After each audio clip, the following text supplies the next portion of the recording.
Firstly, a very, very warm welcome to each and every one of you to taking your time out on this rainy day. It's a beautiful day out here though, but and joining us here at the 9th Smart Office Summit of ITP Media. This is one of the closest conferences that we hold for the office and for the magazine, which is, at least we had ideated it as the culmination and the congregation of every stakeholder involved in an office space ecosystem. And with this, the people, the crowd, everyone of y'all who have joined us, it's an absolute pleasure to have y'all here. So with this, I'm not going to take much time. I'm going to quickly call on stage the director with ITP Media Group, Mr. Indrajit Saoji, to deliver the opening address for this conference. Indrajit. Good evening, ladies and gentlemen. It's my absolute pleasure and honor to welcome you all to this 9th annual Smart Office India Summit. This is our first on-ground event in Delhi post the pandemic, and it's overwhelming to see you in person and the hall full to its capacity. Last 2 years have been tough for all of us, personally as well as professionally. The industry has witnessed the worst in the known history, and we have all literally risen from the ashes. Fortunately, we all have gathered here today to celebrate the zeal, resilience, and excellence, and to learn from each other on how to move ahead smartly. Today, I salute each one of you and your fellow colleagues who braved this and have left the worst behind, and in the toughest of the times, have kept the economy rolling. You all deserve a huge round of applause.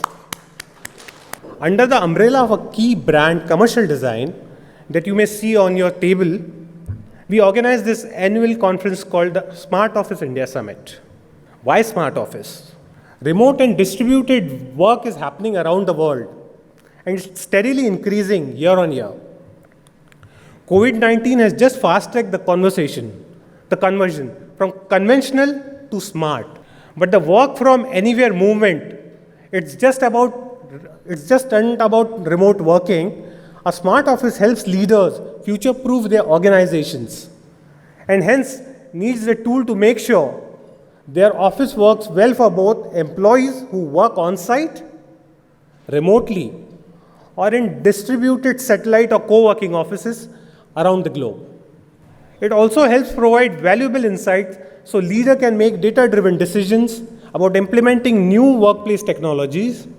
The global smart workplace market is expected to hit $47 billion by 2023, growing at a CAGR of 13%.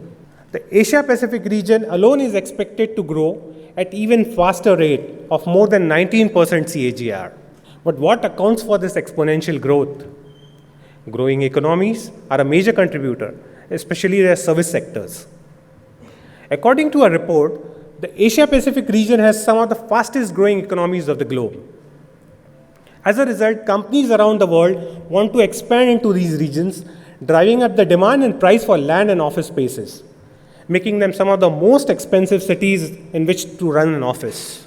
Smart offices allows companies to efficiently use their existing office facilities, literally opening up more floor space. In today's summit, we have the experts and best minds in the industry. They'll try to cover the complete ecosystem of smart office, what you can achieve by implementing smart office technologies, and how to start designing and building your own smart office, and a lot more when you meet offline. And finally, a big thank you to all our sponsors for believing in us and helping us bring this industry back to physical events. Big thank you to Havels, our presenting partner. Thanks, Parag, Partha, and Kshitij. You were really instrumental in making this happen. Hafele, our interior solution partner. Thanks, Saurabhji, for all your support. Blue Star, our HVAC partner. Thanks, Senthil and Goldie. Knauf Ceiling, our category partner. Thanks, Naresh. Bunidam, our category partner. Thanks, Captain, and thanks, Ashish. Both of you were of great help. AFC, our furniture partner. Thanks, Mr. Manoj, for all your support. Tata Projects, our infrastructure partner. Thanks, Naresh, for all your valuable insights. A big thank you to WOD and GACS, our knowledge partner, who helped us collate this entire event. I have this very special announcement to make. Like, this is our international awards that we are bringing for the first time to India. This will be open for all of you to participate. Like, we'll be soon opening the nominations for this. Stay tuned. This is at Sofitel BKC in December. So the nominations will be open on commercialdesign.com very soon. Without any further ado, let me hand over the forum to Rashmi. Sit back, relax, and enjoy your evening. Thank you. Thank you once again. Like Indrajit mentioned, forums like these, platforms like these are never really possible without industry support. To bring everyone here and to gather everyone under this roof, it's an immense effort, and there are a lot of individuals, like he mentioned, supported us, believed in us, and took this forward. And for us, Havells has been one such entity who's really stood by and believed in the progression and the transformation that this country, the industry is going through, and has been alongside with it. So without much further ado, I'm going to quickly call on stage Mr. Partha Karmakar, who is the business head and for the professional lighting divisions with Havells. Mr. Partha is a passionate lighting professional with an overall experience of more than 2 decades in lighting industry, with hands-on experience on lighting design, product management, marketing, and so much more. He is known in the lighting fraternity as the strong techno-commercial professional, and through his career, he has been involved in some of the most prestigious installations across the country and also abroad. He's worked with wide geographies within India and also Middle East, and with different leadership roles. Now, having someone with this kind of experience, this kind of knowledge, it is an absolute pleasure. Before he comes here on stage, I'm going to quickly play another AB for you that gives you a glimpse into the world of Havells. So here it is. Havells India presents Impressions, a range of superior glare-free architectural lighting solution that simulates a productive working environment and offers limitless design possibilities. From recessed to suspended, Havells' versatile Impressions range allows architects and designers to fully unleash their creativity and to perfectly illuminate every type of office layout. Havells' Impressions range, the new paradigm of architectural lighting. A very good evening to all of you. Thank you, Rashmi, and thanks, Indrajit, for a great prelude about how the office space is as a marketplace. So I think for a change, we have a evening which is not so warm in Delhi. So a lot of people coming from Bangalore and Bombay made it a little cooler. So warm welcome to all of you once again for a great summit.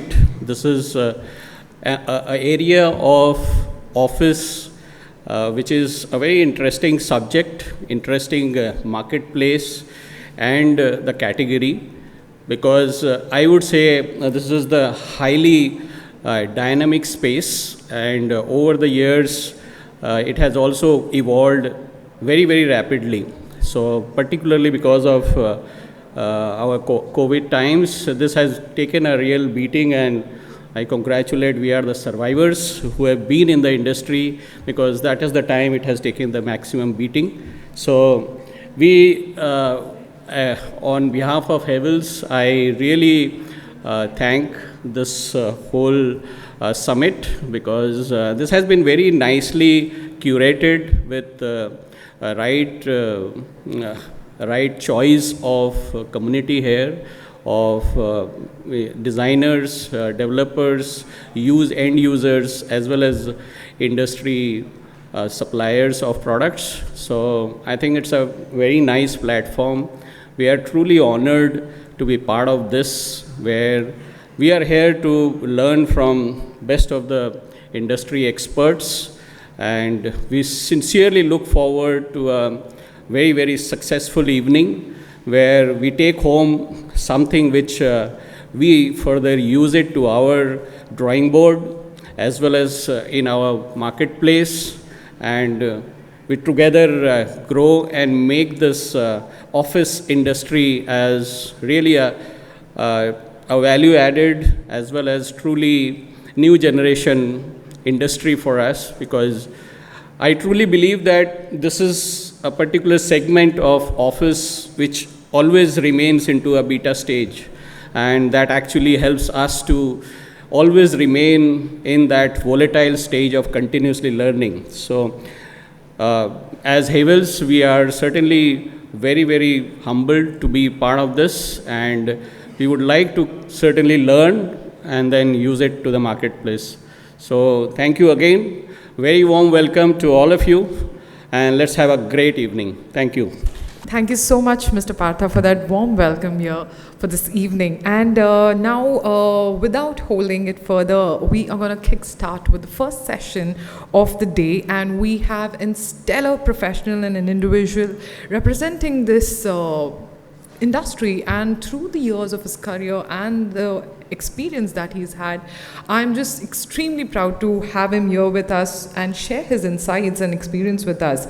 So with this, I would love to welcome and introduce Mr. Rajat Gupta, who is the Managing Director for CBRE South Asia. He is here with us to deliver the keynote address of the evening, and in his role, he has been responsible for the company's operational strategies and driving business growth across the region. With nearly 25 years of experience at CBRE, Rajat has formulated micro-level geo-specific strategies for the market in India.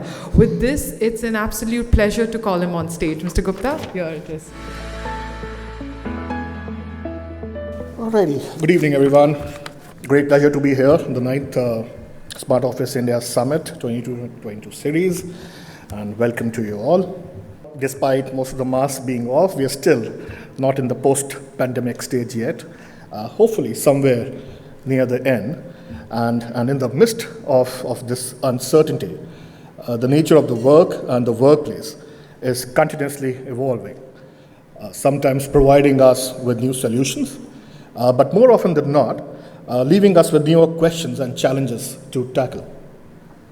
All key stakeholders, occupiers, developers, investors, and service providers are now striving to deliver a more sophisticated real estate offering that is capable of meeting both the employee expectations for a safer and healthier working environment, as well as an organization's need for flexibility.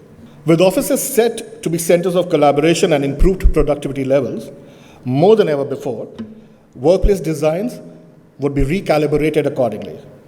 Tech enhancements, amenities, and ESG would not be basic requirement, factors that developers continue to incorporate their assets. To kickstart the dialogue and this address, I'll start with the favorite topic of all, RTO, return to office. In the last 12 months or so, we have recorded a steady increase in office occupancies across the country. However, of course, this varies across cities and industry sectors.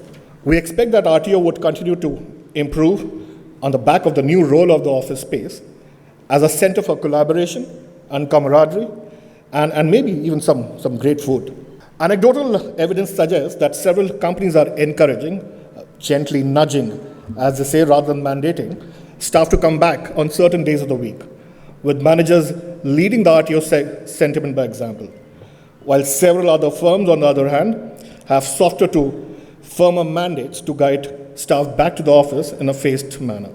RTO for tech companies has been marginally lower than for sectors such as BFSI, research, and consulting, mainly as the former tends to employ a relatively larger proportion of millennials who have displayed a higher resistance to coming back to the workplace. We expect RTO to improve, driven by an increased focus on overall experience curation for the staff, leaders, operators, visitors, clients, as well as potential recruits. The very nature of work is evolving. Probably the second most used, abused word of the last few years, hybrid. With the widespread adoption of flexible working since the pandemic started, many companies are still considering the degree of flexibility needed to enhance employee productivity and connectivity. It is clear that in the coming months, most companies would need to define what hybrid means to them, and those definitions are likely to vary across industry sectors. Organizations will choose to adopt relevant hybrid working models pertinent to their business drivers, nature of the work, size, and profile of their team, and so forth. However, it will be imperative for corporates that adopt hybrid working in the long run that they provide their employees with a formal guidance along with rationale related to working schedules and eligibility in order to minimize confusion and dissonance. Along with RTO policies and guidelines, portfolio strategies also continue to be discussed and evolved. When in doubt, sit tight. Therefore, the top short-term portfolio strategy for most part of last year mainly revolved around renewals and renegs. The early signs of thaw from the COVID winter were felt in the last quarter of 2021, and since then, the office sector leasing continues to improve quarter on quarter. However, as most occupiers are still discussing, deliberating their hybrid working policies, there is a consequent delay in decision-making and deal closures. We expect leasing momentum to continue to pick up in the coming few quarters, led by an increasing number of inquiries in the market. CBRE anticipates that demand would be broad-based and secular, driven by sectors ranging from e-com, tech, BFSI, engineering, life sciences firms, research, consulting, etc. Flight to quality would be key, and in a bit I'll touch upon what all quality elements occupiers are looking for during these times to help them get their people back. And when we talk about portfolio strategies for the now and the future, flexible spaces would form a critical part of any decision-making matrix. The use of flexible spaces, including both managed offices and co-working, is becoming an integral and critical component of corporate real estate portfolios and an important tool for implementing hybrid working policies. Going forward, a larger proportion of the office portfolios is expected to consist of flexible spaces as part of the core flex strategy, and of course, proximity to the talent. Our latest occupier survey suggests that 93% of occupiers are expected to increase the share of flexible spaces in the portfolio over a 2-year period. However, the undeniable truth remains that nobody knows for sure. And since the waters are still quite murky, workplace strategies continue to be refined and defined, and the nature of the new workplace is only slowly and gradually emerging. A key priority for occupiers is to configure and realign workplace strategies to ensure that their offices are suitable for flexible working. While many companies began a shift to forms of flexible seating several years before the pandemic hit us, this process has accelerated sharply since 2020. Apart from a rising demand for we or collaborative space, CBRE expects occupiers to enhance the appeal of me spaces and create more flexible me/we spaces. That sounds very schizophrenic, and therein lies the challenges of designing today's workplaces, how to be multidimensional and multi-purpose to suit varied needs and requirements all at the same time. Towards that end, the adoption of activity-based working, hot desking, targeted mobility, etc. is expected to continue to gain momentum in the coming few years. I earlier referred to flight to quality and tech enhancements to create smart offices and buildings would certainly be a defining feature of a top-notch workplace of the now and the future. Workplace technologies to support hybrid working would include occupancy sensors, enhanced video conferencing, air quality sensors, employee experience apps, and touchless technologies. With the increasing occupier demands and expectations to seek next-gen, post-COVID, so to say, workplaces, developers are looking to future-proofing buildings via a combination of leading-edge physical, human, and digital elements. The physical elements would include flexible open spaces, shared meeting spaces, co-working options, and spaces for private conversations. Human elements should include sustainable building features, indoor air quality, fitness facilities, concierge services, etc. And digital elements would include building apps, digitally enabled building operation systems, and tenant experience apps.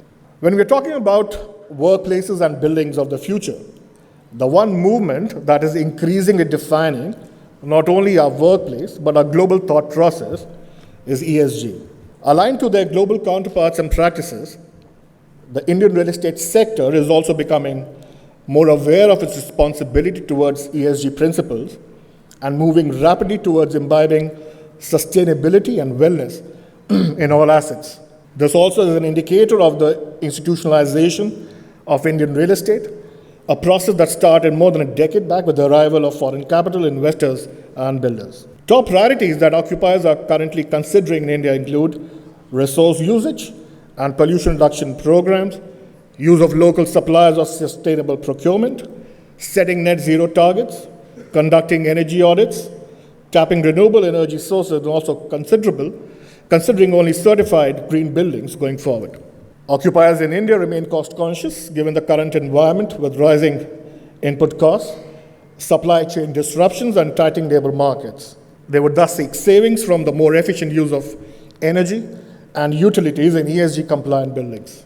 With occupiers prioritizing ESG issues on a whole new scale, developers are also undertaking various related initiatives in their developments that would include EV charging stations, off-site solar plants, rooftop solar panels, ESG reporting in line with the GRI reporting framework, energy efficient chiller plants, and other OHSE initiatives. And finally, some thoughts on the overall office real estate market. Rental dichotomy between core and non-core markets is expected to continue. Flight to quality, as I mentioned earlier, and try to define, that sentiment would drive rental growth in new age assets due to accelerated occupier demand, as compared to older assets which may need to undergo refurbishment in order to generate interest. Despite the global gloom, expected near-term recessionary outlook in the US and parts of Europe, we believe, in fact hope, that India's dollar-edged rents and manpower would remain a global attractor for employment-generating opportunities and outsourcing activities. Finally, a few key takeaways from my perspective. Technology, ESG, hybrid working would continue to be more than just buzzwords for the office sector. While this is a period of transition and short-term tactics for survival, one must also keep in mind that a day might come when COVID-19 may not be the dominant factor at play. Therefore, it is equally important to have a long-term strategic view, physical offices that promote collaboration and wellness, utilizing modern tech tools are here to stay, just like hybrid working is here to stay as well. There's a very direct link between attrition, retention, RTO, hybrid policies, and workplace designs, all of which now would be even more imperative to consider and intermesh when re-optimizing portfolio strategies and designing workplaces. India continues to remain a leading global destination, keeping in mind more than 60% of our leasing demand is from global players. Our core competitive advantages of cost and quality, both for space and talent, remain intact. And therefore, so does our long-term view of the office market in India. And on that note, I would like to thank you all for your time and patient hearing. Hope you all have a great and productive summit. Thank you. Thank you so much, Mr. Rajat, for that beautiful insight and every facet of the industry and the workings of this particular sector that you spoke about. With this, I would love to call on stage Mr. Bibhor Srivastava and Mr. Parag Bhatnagar to give in a small token of appreciation and felicitation from our end for this particular presence. Please, sir.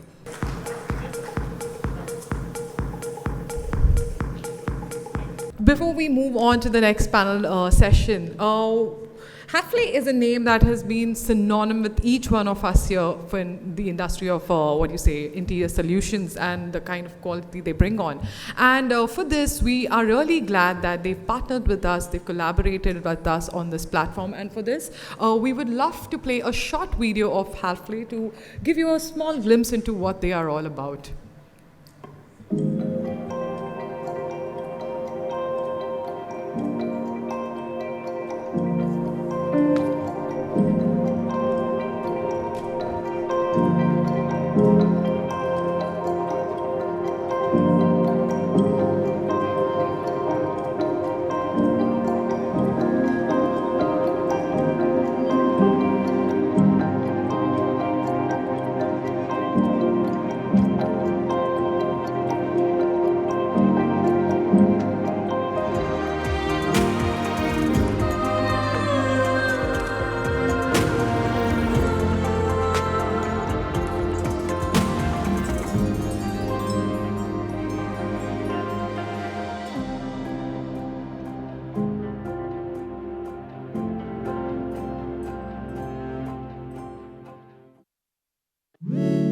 Hafele. Let's reimagine. All right, so now we are all set for the first panel discussion of the day.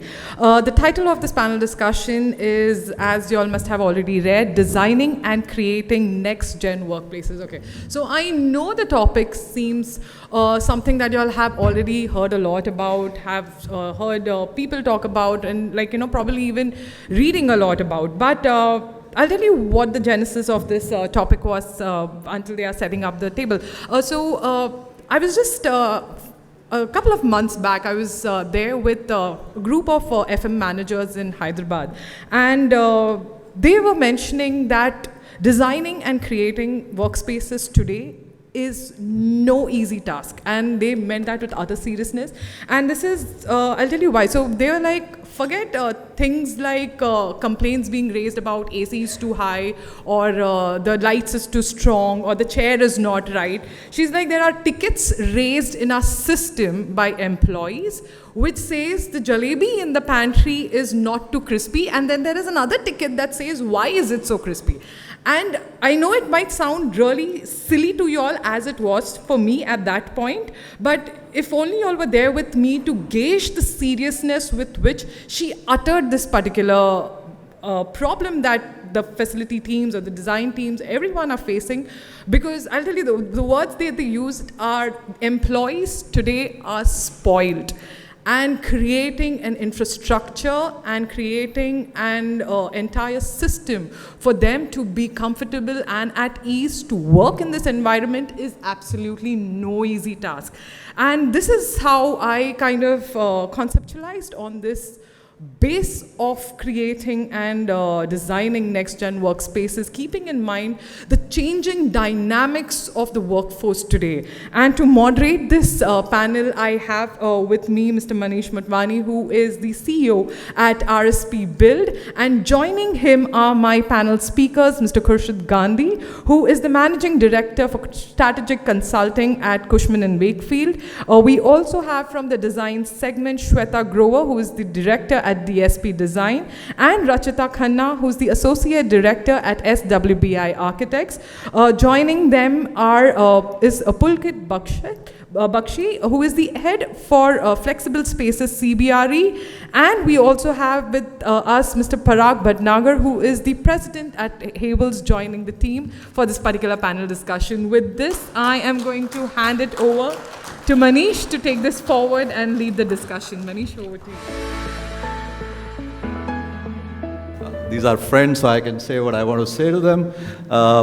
Thanks, Rashmi. It was an interesting start to the conversation because, and very well said, in the last couple of RFPs that we have received, and I kind of take a tour back to the 1999s, 2000s, when we used to get RFPs, single-pager RFPs, talking about these many workstations to be fitted into the space.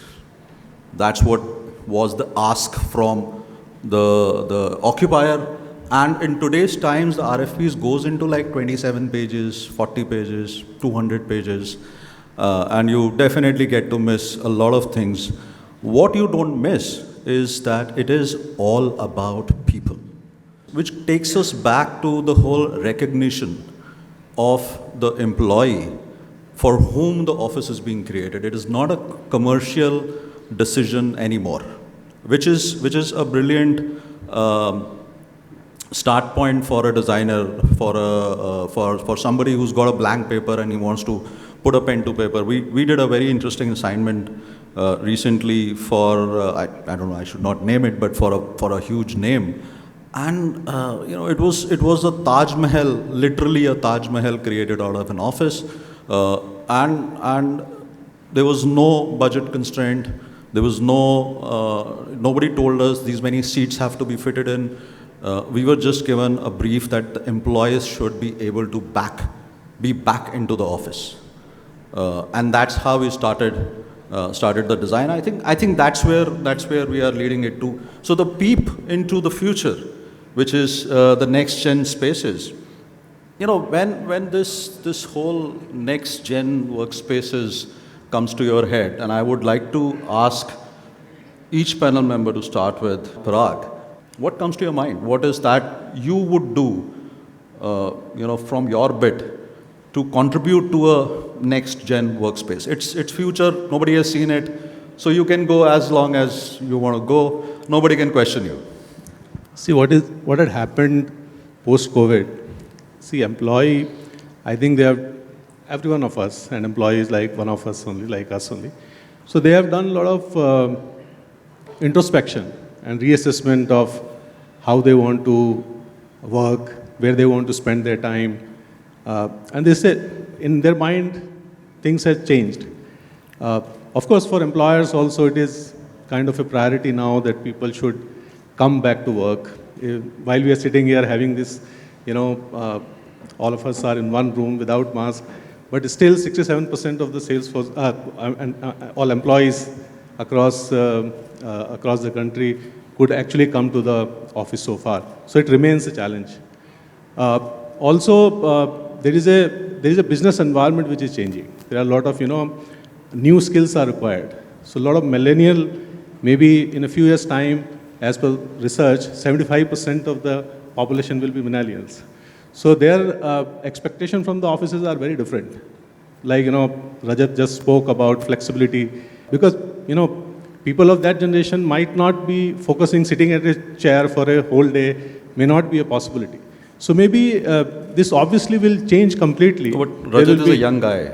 You're talking about Rajat. Yeah. He's a young guy. He's pretty. Yeah. So I'm talking about Rajat. That's what we are saying, the same thing. Right? Okay. I'm just kidding. I can say that to all of these friends we've been worked with. So I want to pause you there and ask a question. When you say every business wants their employees back, what is the trigger? What is the trigger? Trigger is bringing the culture back into the organization, bringing efficiencies back, which was been missing. What is the trigger? And it could be many other reasons. What is the trigger which you feel that the businesses are bringing people or expecting their employees to be back in the office?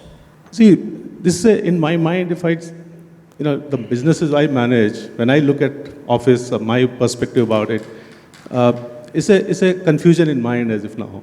So there is a large group of people who feel that hybrid way of working maybe is the future. But there is also a set of people who feel that work is, you have to come back to office, and that is how you work.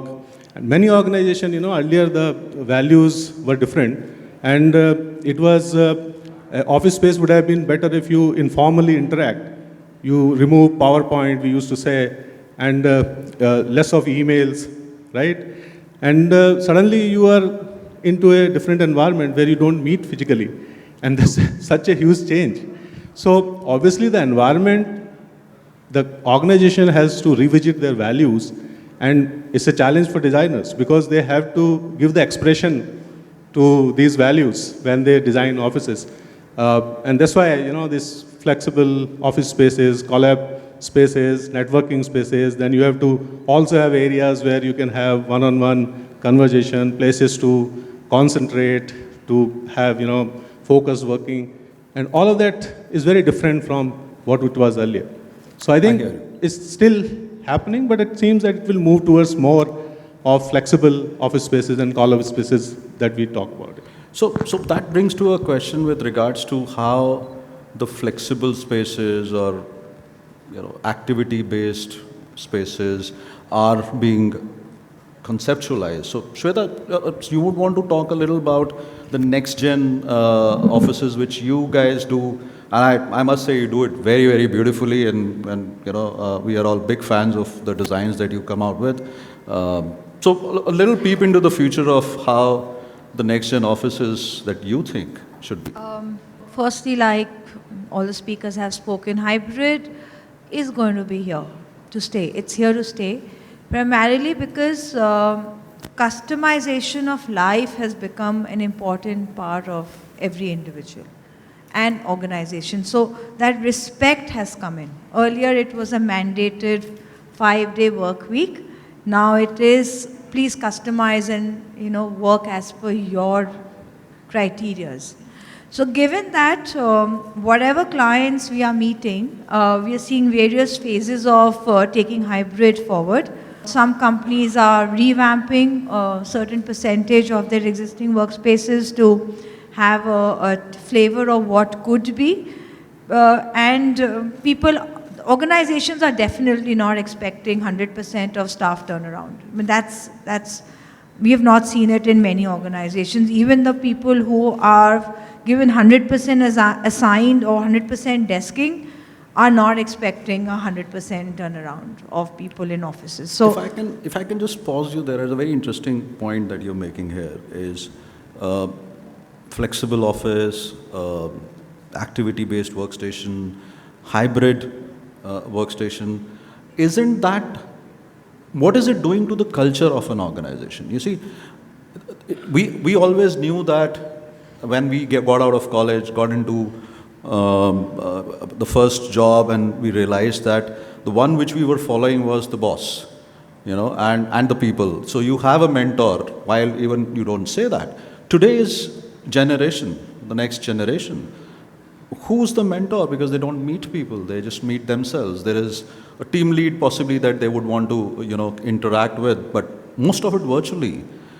Is that not actually maligning the so-called culture an organization is supposed to build? yeah, and that's why they want it back, right? That's why we are saying it's going to be a culture hub. It's Got going it. to be not an office, means we may see workplaces from office it became workplace. We may see a transformation to work hub or culture hubs. And I think why people are coming back is because of culture and learning, that spontaneity which you don't get at home or virtual meetings. Okay. So what we are seeing is obviously, like you said, the briefs are longer, but the briefs are all confusing as well. Everybody is letting the architects and strategists talk and advise them, which is a very good thing. So finally, after some years of just make this and just give us this, they are saying, please help us, figure it out together. And all these conversations are happening, and all designers are making it a little more you shred the brief and you figure out the brief again and you restructure the brief and you show it options and opportunities. So it's a very interactive process. Yeah, but next 6 months to a year is going to be, I would say, a confused state, because everybody's evolving, everybody's testing. Some people are obviously putting up stuff, but by and large, it's going to be a testing phase. KG, your view on the next gen works. So you know me, I'm a data guy, right? I love numbers. There's a bit of a conflict in my mind between what people want and between what organizations want. All right? So I'm going to read out a few statistics. We make notes. So we did, Cushman Wakefield ran, we ran this extensive survey through the pandemic, after the pandemic, and recently as well, right? Each time we interviewed in excess of about 900,000 individuals. It's about 3.5 million data points. So there are points that I'll take from that data set, and there's points that I'll take from the Leesman data set that went ahead and interviewed about 250 CEOs globally. Okay? First, let's talk about what the organizations were thinking. So according to the organizations, 54% of them have a post-pandemic strategy, right? And this is basically Euro and Southeast Asia and India organizations, right? 15% have communicated a strategy to their people in place, and another 30% are still in early stages of planning to come back to work, right? So that's perhaps a lot where the RFP conversations are coming from, okay? 85% are going hybrid. They're playing catch up to what's already happened, right? And this is all Leesman, right? So the interesting part is 61% think they will be reducing footprint. 61%, okay? Out of that, 39 think it's minor, 20 think it's considerable, 2 think it's major. So everybody's thinking we're going to offset the spaces that we, the fewer people coming in, but we'll give them more space. And we kind of balance that out. All right, now what are people thinking? This is where our side of the pyramid comes into place. When we looked at it across the Southeast Asian region, I'll talk mainly about India and a couple of the other, and I'll compare it with Europe. So in Europe, 75% of people want to work from home. 20% want to come in about 2 to 3 days a week. The rest don't want to come in at all. Which industry are we talking? Are we talking specific? Yeah, I was coming to that. Specific. So Europe it's a bundle of things, right? So It's a lot of front offices, a lot of back offices, so on and so forth. So we looked at the India data. We said, okay, can we compare the India data? In India, 65% of people want to come in every day. 65%. And you'd say, we're hearing a lot of noise from the IT industry. Nobody wants to come back. But and coming to your point, that's perhaps why the industry set is a little skewed, because front offices today are back, right? That is true. We've been back in this organization since last year. All of us on the design side, everyone here is back to work. Office romance is a big reason for that. Right. Who's sitting on the back end? Right now we start splitting that data, right? Office romance. Yes, thank you, Manish. So when you look further into that data, and you start saying, let's look down to who doesn't want to come in, you realize that's about 25%. You slice that 25%, out of that 25%, 90 plus are IT. When you slice into the sectoral people who want to be in only 2 days a week, 82% are IT. When you look at the other segment, IT constitutes a very small segment there. It's basically everybody else. So when you look at that 64% in the Indian context, that's pretty large, right? The front office guys are back to work. I think the brief that we really need to take is, how are we working, right? What are the kind of working sets that you have? We can't generalize. We have to be specific to the industry set, and we have to be more specific to the kind of work you're doing.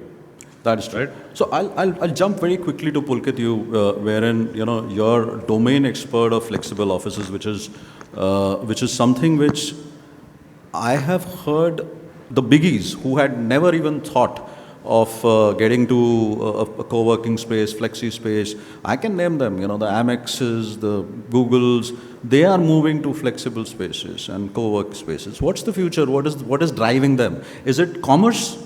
It's a financial decision which drives them, or it's a cultural decision which drives them? I think it's horses for courses. There's multiple. So first of all, yes, keen observation. Without naming clients, right? Let's talk in terms of workstations, because we're try and talk about people.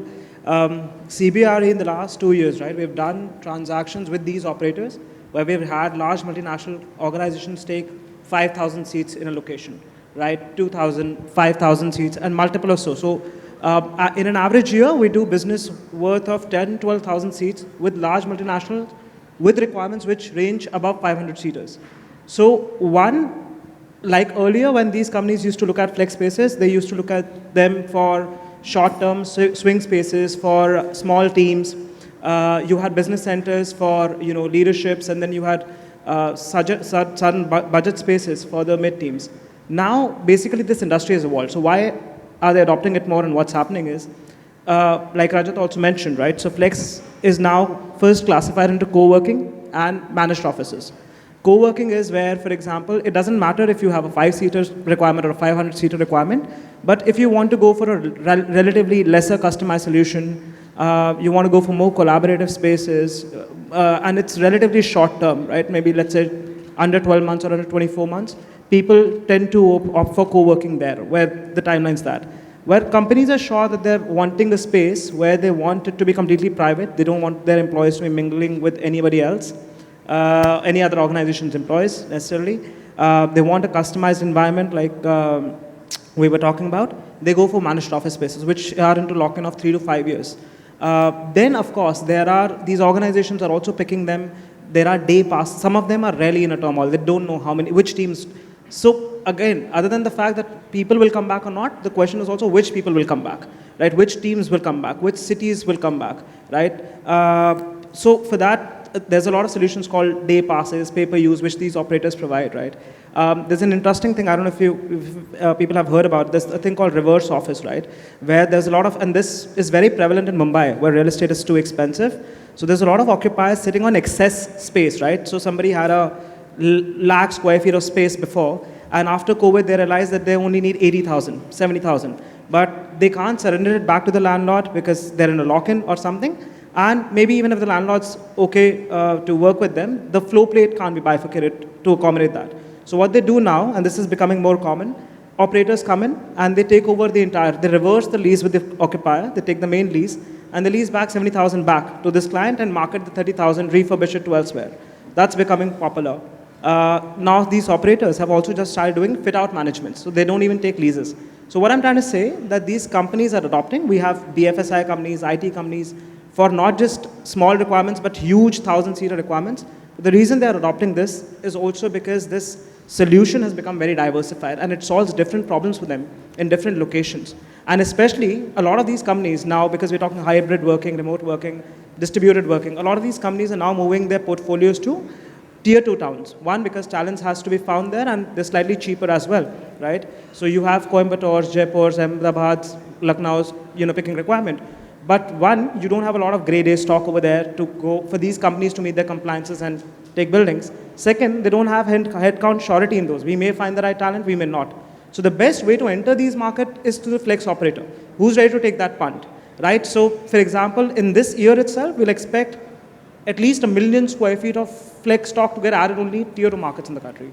So this is all that's going around and leading the demand for that market, if that answers. That's interesting. Rachita, I will have a designer to designer question to you, right?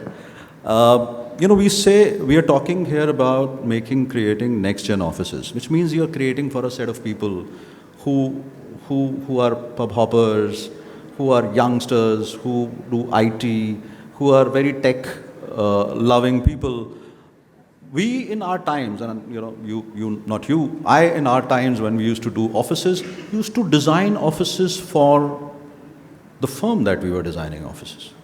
There was a certain aura for, an office that is designed for, say, Tatas. I'm talking those times. The Ambanis, their offices used to speak out something. When Intel came into India, and I remember 2001, 2002, we did an office for Intel. It was a very different office. It was an Intel office. It had a signature of an Intel office. Now, when you generalize to go to make an office for a set of people, which is a next generation, where are we leading this to? A generic office and getting to every office looking like a flexible space, or having some culture or some signature, some charm to it? I don't know if I'm missing another better word for that. Yes, so I think now the connect to community or the connect to the organization is ever more required, because the last 2 years, if I have been employed by Microsoft, I don't know what the organization is like till I enter the office and experience it.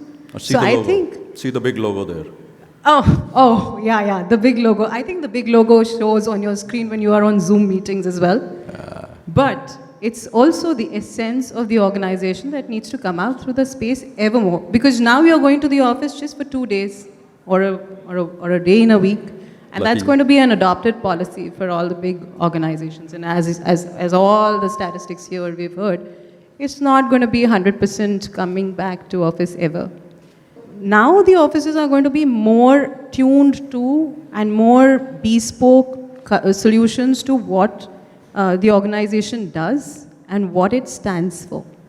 While the ESG goals are definitely going to be the underlying principles, but I think there is always a DNA of the firm that must come through now in the spaces. And that, I think, is a big challenge for us, because we would have to understand the culture. Because, and as I was saying, even the briefs that we are talking, the client briefs that we've been talking about, is missing the ethos of a firm. They are saying that design it for people, design it for the new generation, next generation. I think there is a huge responsibility which on designers like yourselves comes in to ensure that ethos is also still a part or a backdrop of a larger space that we are creating. Absolutely, absolutely. So when you're designing for the people, one of the most important thing is that I should feel proud of belonging to an organization. That is how I will be able to stay in that's one of the retention factors, right? To make the person feel proud in wearing the badge. So connect to community, even if it's not spelled out in the RFP. I think it's one of the employee experiences that you need to give as a designer. Got it. KG, I have a thought that I think you would reflect it very well, and knowing you, I can ask that question.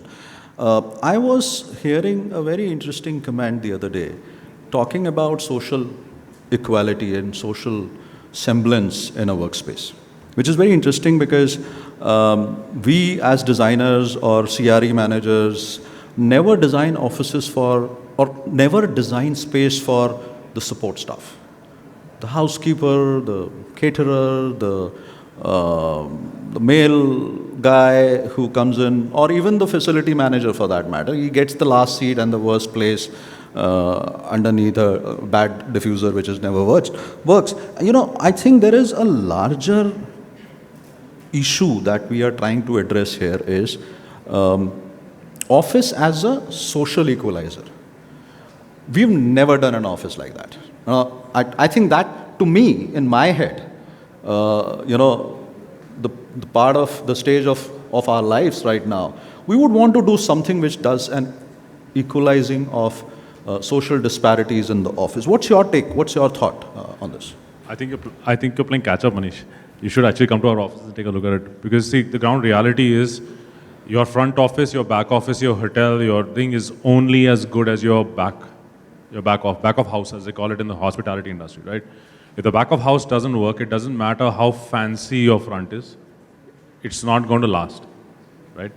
And you have to invest in your people. The ground reality is people don't leave just organizations, they leave managers, right? Your managers need to be happy. So if you're talking about social sets, and I can talk of my organization in particular, because we're doing a lot of work, right? We're doing a lot of work on diversity. We're doing a lot of work. When I say diversity, I'm not talking about just gender or, and what you're thinking from a sexual orientation perspective. I'm talking about people who've got needs. I'm talking about people who've functionally work with us. I'm talking about creating support pools. It's not just theory. And it's not just our organization. All organizations are doing it today, right? They're investing in their people. Any forward-thinking organization invests in its people. And people are not just the guys who bring in the money, it's the guys who help them bring in the money, right? In our organization, longest serving 5 members are all drivers. They know more about real estate than most brokers who've been in the organization for 10 years. They know more about clients.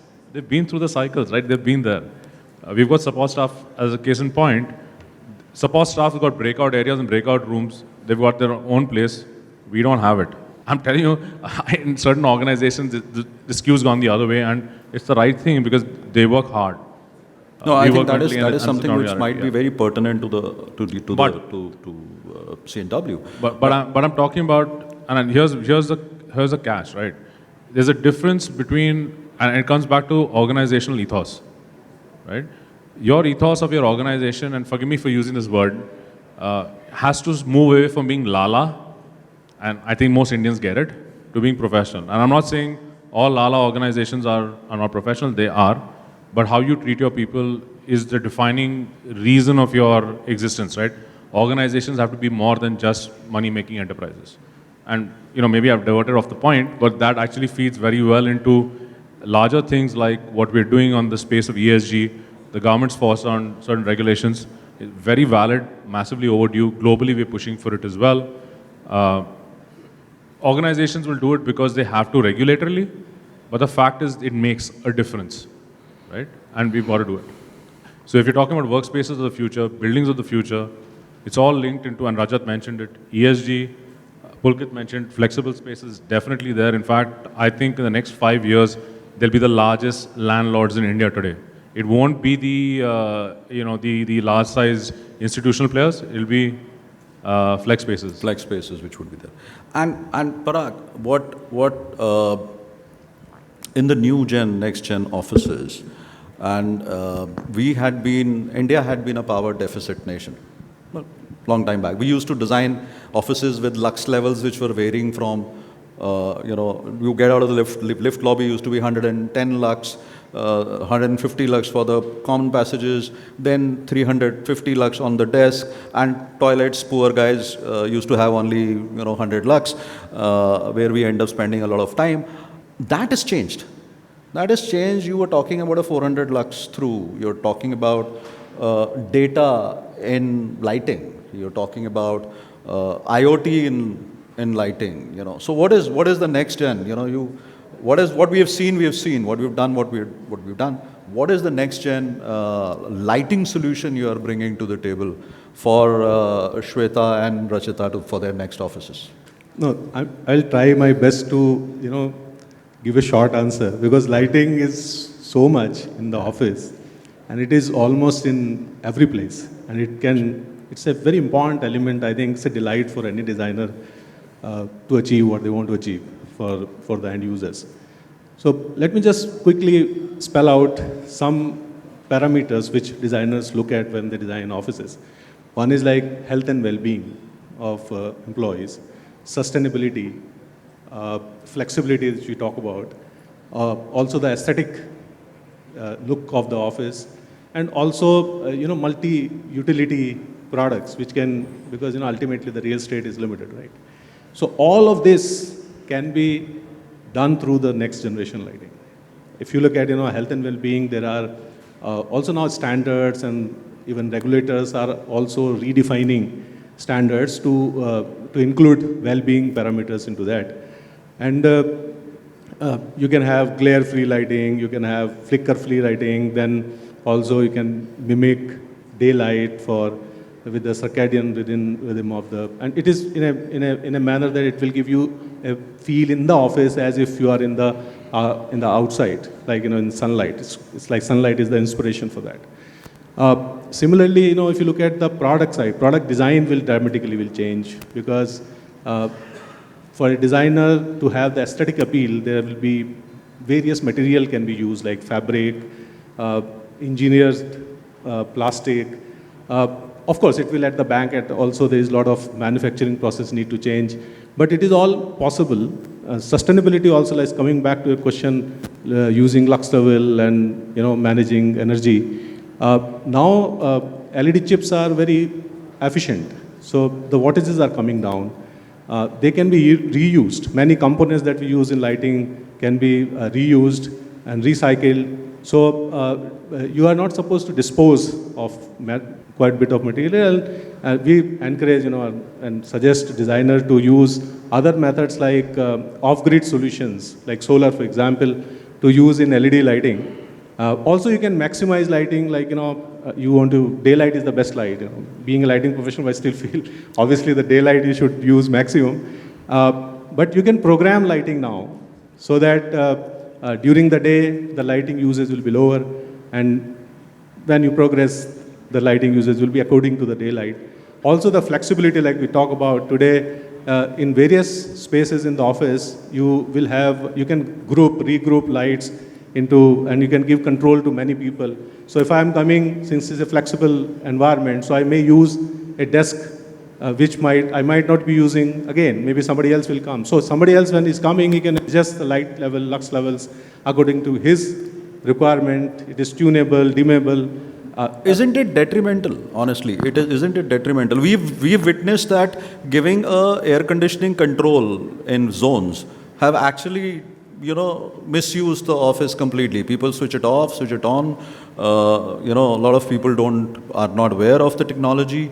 Isn't it detrimental for you to actually give controls to everybody and say that, okay, I'm gonna now let you decide what you should work on, rather than having experts to like yourselves, to be able to define that you need to work, when you're working, you need to work on a 350 lux. And that's it, nothing less than that. Yeah, Manish, I agree and disagree because what is happening in today's office space, like it's also activity based. Lighting requirements are also not like same for everything. So you may use the same space for maybe different activity. Then what will happen? The lighting requirement at that time will be very different. It could be a huddle, it could be a group working, it could be you may be sitting in that same place. So you need different kind of lighting scenarios there. Got it. But of course, I agree with you that you can't change the whole office lighting for your own without knowing. So there could be, you can program light, you can control, you can suggest them that which task. It could be like made very simple for them. They can just click on the activity and lighting will be as per the activity they want. So Shweta, we had been talking a lot about biophilia in the office. You know, a lot of lead people are throwing plants everywhere, and this plant will not die. It doesn't remain for 3 months, and you working out of a forest situation, and you have bugs all over you, and there are bees around your head when you are working. So what is this whole love for plantation and all that, and I'm kind of while jesting it, but this is something which has become a prerequisite in any office that we want to make. I got a client saying, I need a forest, I don't need a cafe. I said, you can't eat food in a forest. You will not be able to eat food in a forest. So what is your take on this? I'm sure you must be getting that. Yeah, it's not so dramatic. Yeah, we are using biophilia, but it's curated.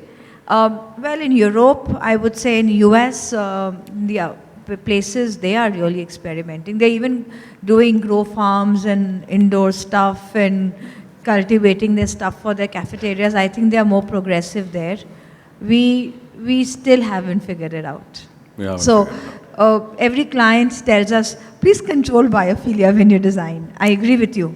Every FM, RE guys, they go through the design and they check whether it's manageable for them in terms of maintenance and cost. So it's not ad hoc anymore. It is curated and it is controlled. Though our weather conditions don't permit too much of biophilia, use, but there is potential. And yes, you can't say it doesn't make a difference. It does bring in a lot of difference. It does? Yes. Okay, we'll chat more about it when we chat. It's like beauty lies in the eyes of the beholder, but it does make a lot of difference. You're the youngest of the lot, and I'll ask you that question. Yeah, Pulkit. Is that on a face? Compliment for you. Yeah, okay. While we are saying that, I remember when we used to do buildings or especially multi-tenanted buildings for developers, for tenant use, whom it was not built to suit. We used to do a flexible office at the top floor. Nobody wants to get to the top floor, heated floor and all that. We used to do that, and I'm taking back to 2002, 2003. Today, it's a reverse. It's developers are actually building flexible spaces. What's the trigger? What's the reason, and what is the difference that they are creating for the end user?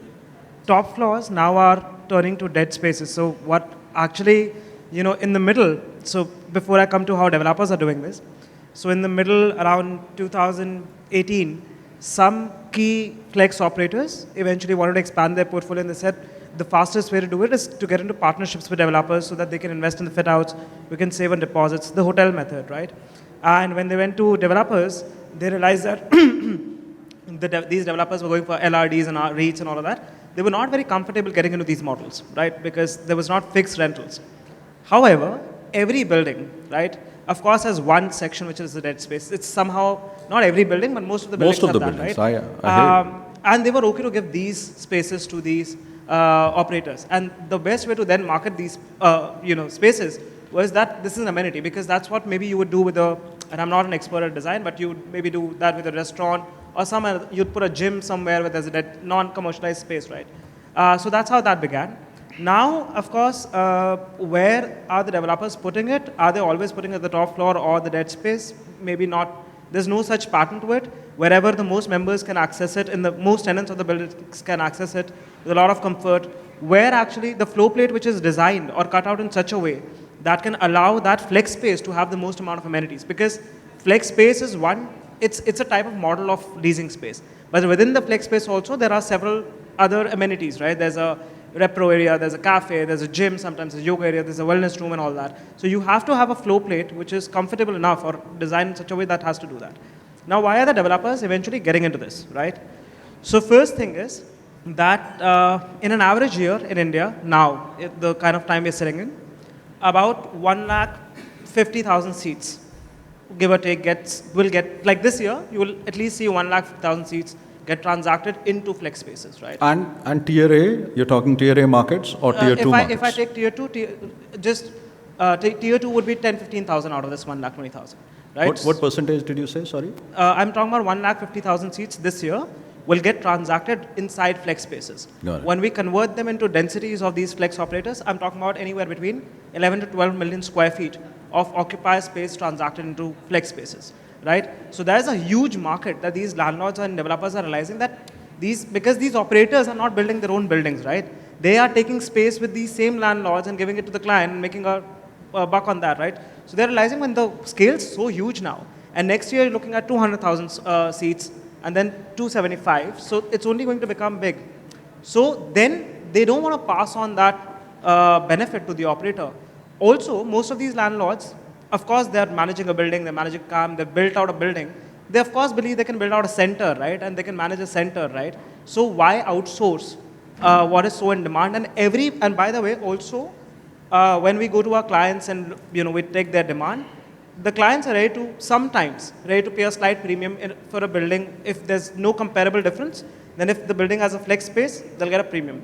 So we can actually very easily say that a non-rentable building or a badly designed building converted into a flexible space can give you the revenues that's required. Yes, and there are operators, for example, again, I can speak their names because maybe, let's... No, don't do that. Don't do that. No, because they market themselves as that, but there are quite a few operators who take grade B assets today, but they have to be already compliant. So all the compliances have to be in place. They take grade B assets, but in good locations, and they invest the money on the facade and the interior, and they bring them to grade A standards and lease them out as flex spaces. Got it. But of course, it's still at a discounted price for the client because it was still a grade B building converted to a grade A, right? So yeah, that's how it works. So Rachita, when you design a space for a client, you know the brief, you know the requirement, you know the thoughts, you know the ethos. When you design it for a flexible space or a next-gen workspace where the clients nowadays, and actually it's happening, while there are a set of people, set of clients who are very clear what they want and write down a 200-pager book, she said it's very confusing. There are set of people who actually don't know. The next-gen firms, the new, internet-based or, startup firms, they're coming up. They've made unicorns and now they want to make offices. I have made an office like that recently. We don't know what we are building it for. There is no brief, there is no understanding. They're relying a lot on the experience of the designer to bring to the table. How do you switch in, switch off on a flexible brief to something which is as fluid as a flexible space could be? I feel usually, and I'm surprised that you would have this opinion that young firms do not know what they want, because I would think otherwise. The young firms are usually clear in what they want. It's the old firms who are undergoing a change. They are the ones where the management and the people are at a conflict, and therefore they are confused. Because the aspirations of what the management wants and what the people want, as he pointed out, are conflicted. So I would have assumed, the old-timers are the ones who are more confused as to whether to go the hybrid way or not. The young ones are very clear, because the virtual world that they have grown up in, the millennials, and I talk as a 20-year-old mother of a 20-year-old, I know that they love the virtual world, and they are very clear what they want. They are not confused. So if it's a young firm that I have to design for, I think it'll be very easy because it'll be definitely a hybrid way of working.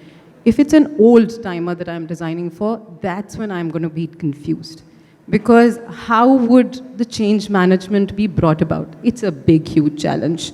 I shouldn't be using, but there are set patterns, there are set mindsets that people are used to. There are certain hierarchical, setups that they feel are non-negotiable. So even if they're going in for the hybrid model, they want to ensure that somewhere a little bit of the old models there. That's when it gets really confusing for us, because you're neither here nor there. And they feel they know it, but we feel that they don't know it, and we don't know how to tell them.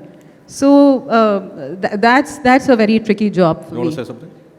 You have a flight to catch. I'll add to her. Please. She's so correct, actually. So we are doing a hybrid model design for an old school client, and we are doing options after options to show and check and convince, can we remove your cabins? If you're saying twice a week, why are you loading your workspace with cabins?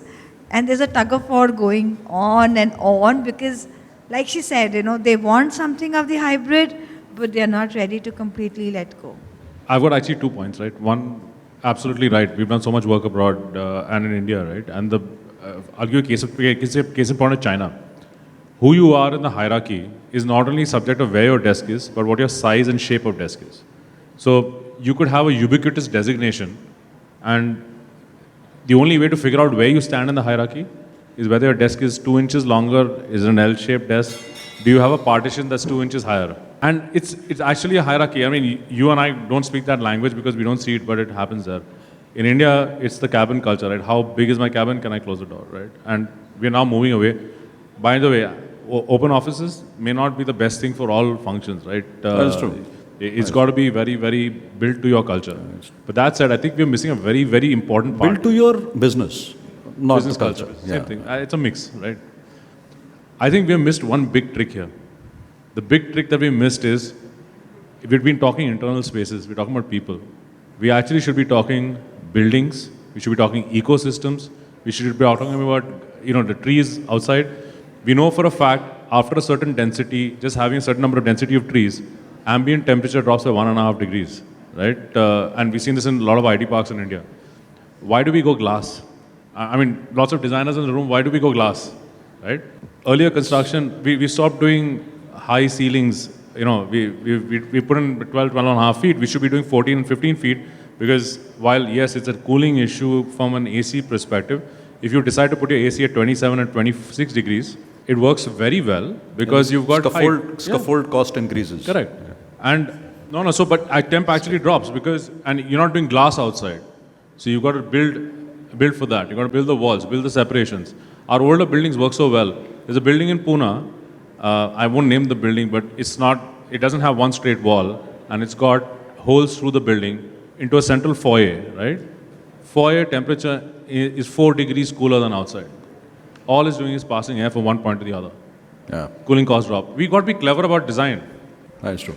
No, I think you've said it. I think the next gen offices is, to me, to sum it up, because I was just told that 5 minutes are left. Don't look at me like this. I think what we are talking here is the next gen is talking to the nature.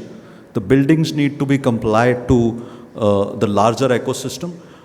It is a flex space where people can come in and use the office whenever they can and they want to use. Offices are changing design ideas just from workstation to social ecosystem. And I think that is what the sum of my thoughts for today evening is. If anybody has some questions, some thoughts, Devin, you're not visible. Yeah, please. Very interesting. And, we were actually waiting for you to, say when you'll ask the questions.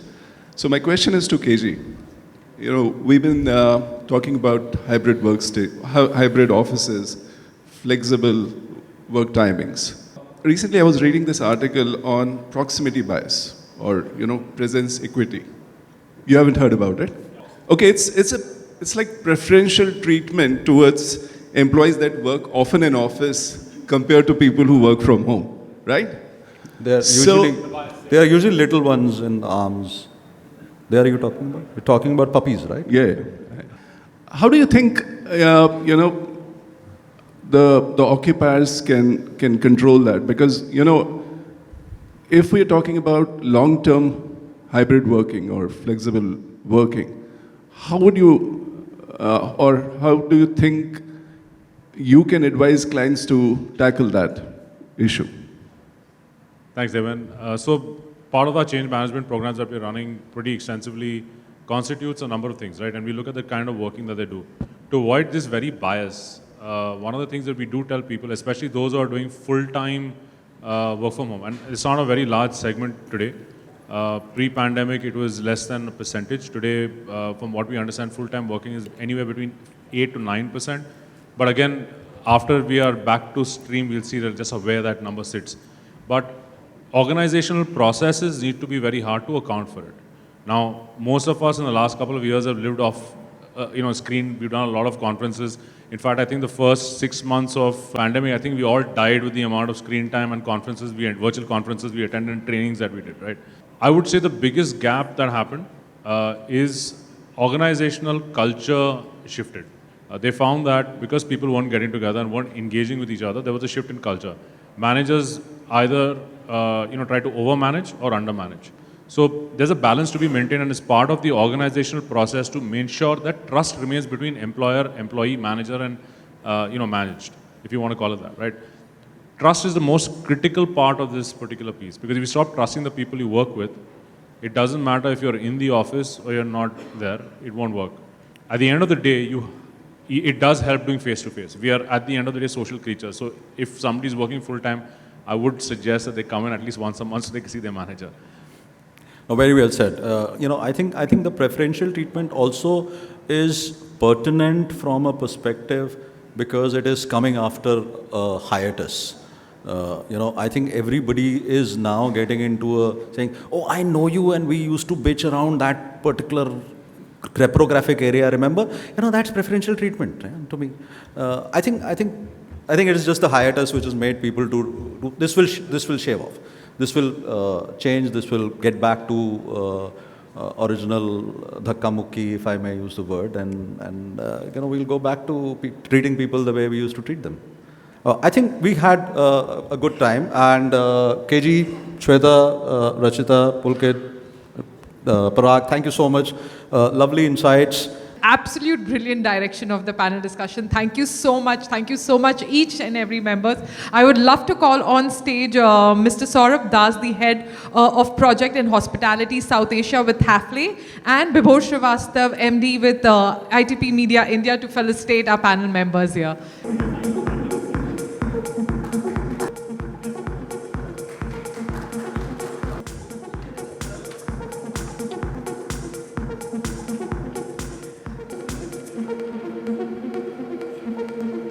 Thank you so much for being with us here. Thank you so much, panel members. It was an absolute...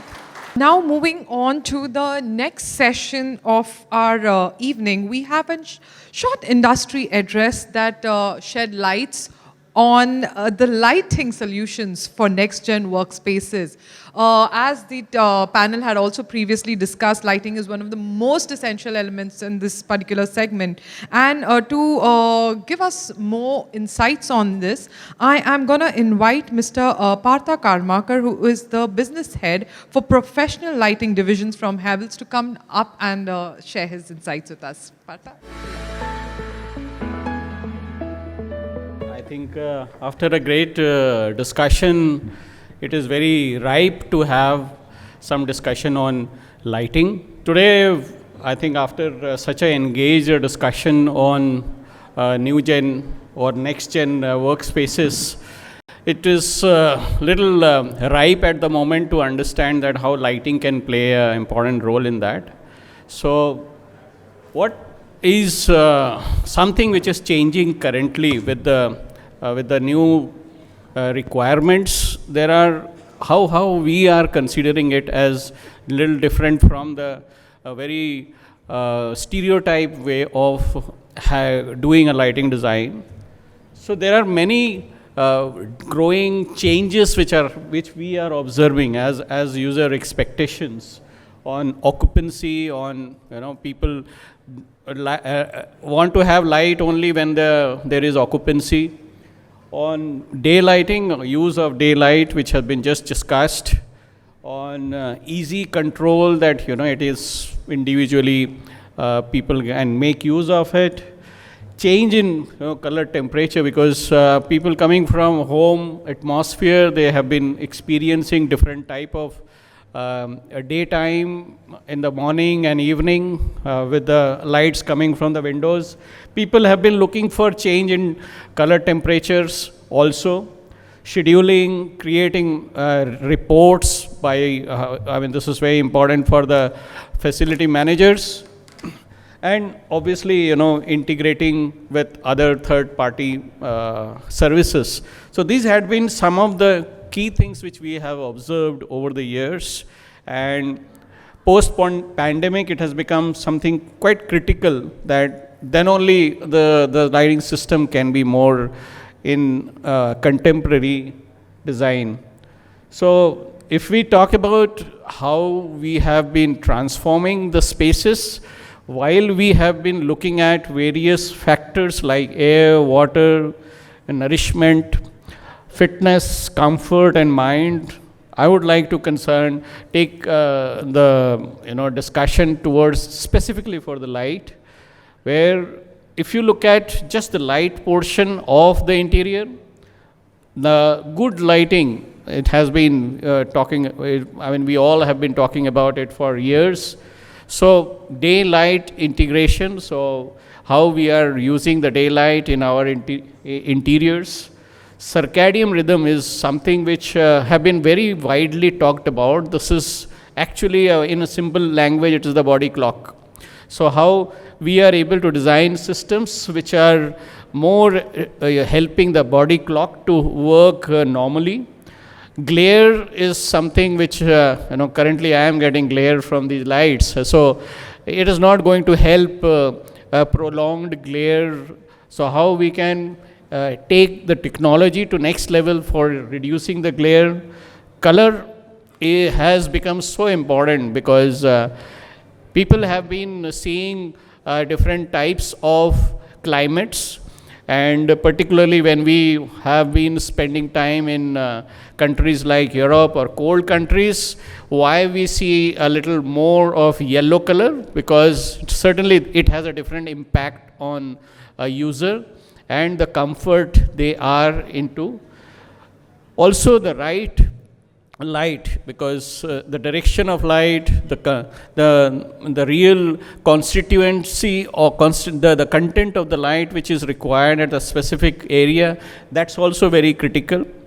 So something which is governing these all parameters of lighting are these standards. LEED is a standard which have been there for some time, which was primarily driving sustainability as well as the basic energy conservation. So that was highly, I would say, engineering part of the lighting. But over the years, last couple of years, we are seeing this WELL standard to be very, very important regulation which is driving the lighting requirement.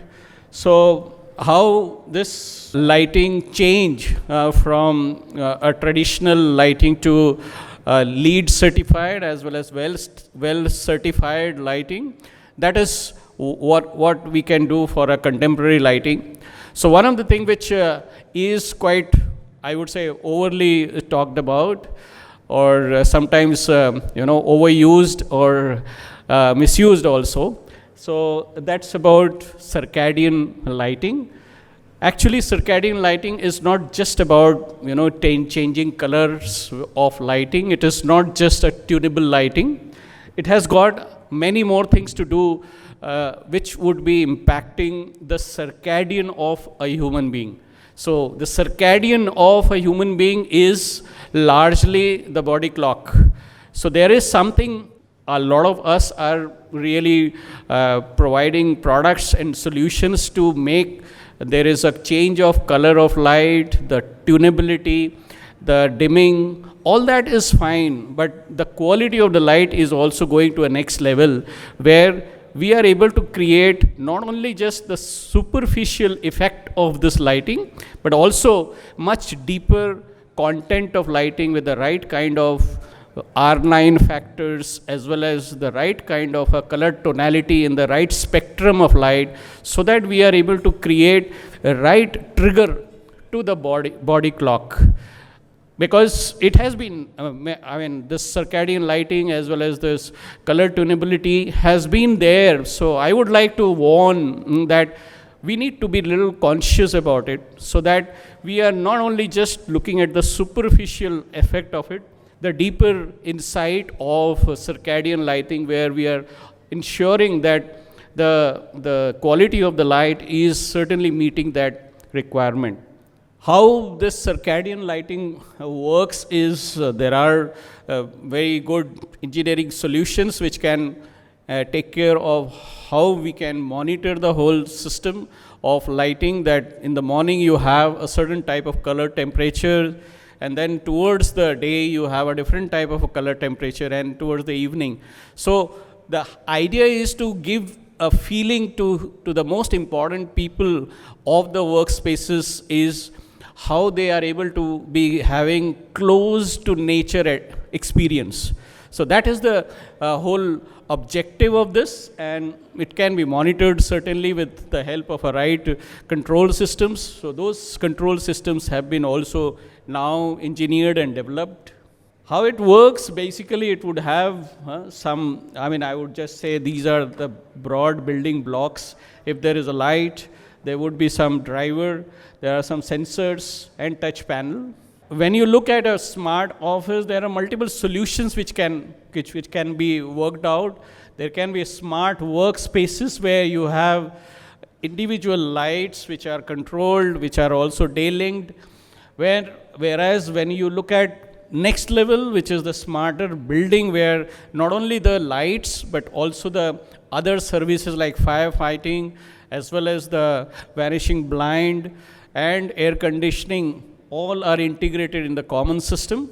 And the next level is the smart campus, where not only the building lights, but also your exterior lights, as well as the passages and the entire campus is also integrated in one unit. So you are able to manage the entire system much more effectively.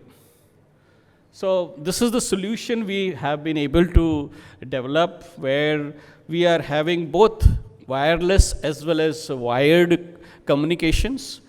If I look at large building blocks, how it actually works is there would be basic lights, some wireless drivers, some sensors, and a centralized monitoring system, which is having a localized control of gateway as well as local control monitor.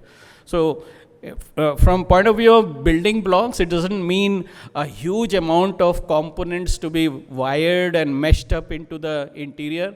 It's pretty simple. And when you look at a larger network, this is how it looks like. It has multiple features. This area has been also continuously evolving. Earlier, it used to be more just being connected. But if I look at specifically, if I tell you how it is going to be more contemporary, now we have lights which have got the least of latency. You communicate to a light, and then the effect is fast. So least of latency, easy operability. That means it is able to have ease of user experience. All the GUI which is used, that is so comfortable that it can be used by anybody. And that's where the next generation of evolution is happening. How an iPhone versus any X phone is so useful, because iPhone has got that different experience. So on the user experience, we are also continuously evolving. Also, in terms of creating flexible spaces, what we were just talking about in a while back was how we can support the flexible spaces with the help of lighting. So we have systems which are possible to have maybe this kind of a room. We have one scene setting with all the lights together, and tomorrow we have a partition in between. We can change the lights only through digital control. So all the lights remain same, and still the controls can be separate. So that's how it is evolving. So there are many benefits which are also coming up in terms of the facility manager point of view on energy saving, energy reporting, energy monitoring, scheduling. So many such benefits are coming up from this. When we look at a larger systems, how they work on, we would have a smart panel, smart gateway, and for larger campuses, we use a technology which is LoRa based. It's a very a non-proprietary technology, so easy to operate different systems. In terms of standalone, when it comes to a larger office, larger campuses, we can do a complete office area lighting with a certain type of a system, where basically it's the sensor which is get added, which is sensing not only occupancy but also sensing the nature and the daylight, and that's how it can be controlled. And they can be controlled on a group controller, and then further there are different other areas, maybe the warehouse, those can be also separately controlled, and overall it can be integrated together. So we save energy as well as we improve the overall experience of people and the flexibility. And this is how typically how it looks like when it comes to a larger campus solution. We can have all type of energy management at different levels. It can be a smaller cluster, larger cluster, as well as the overall campus level.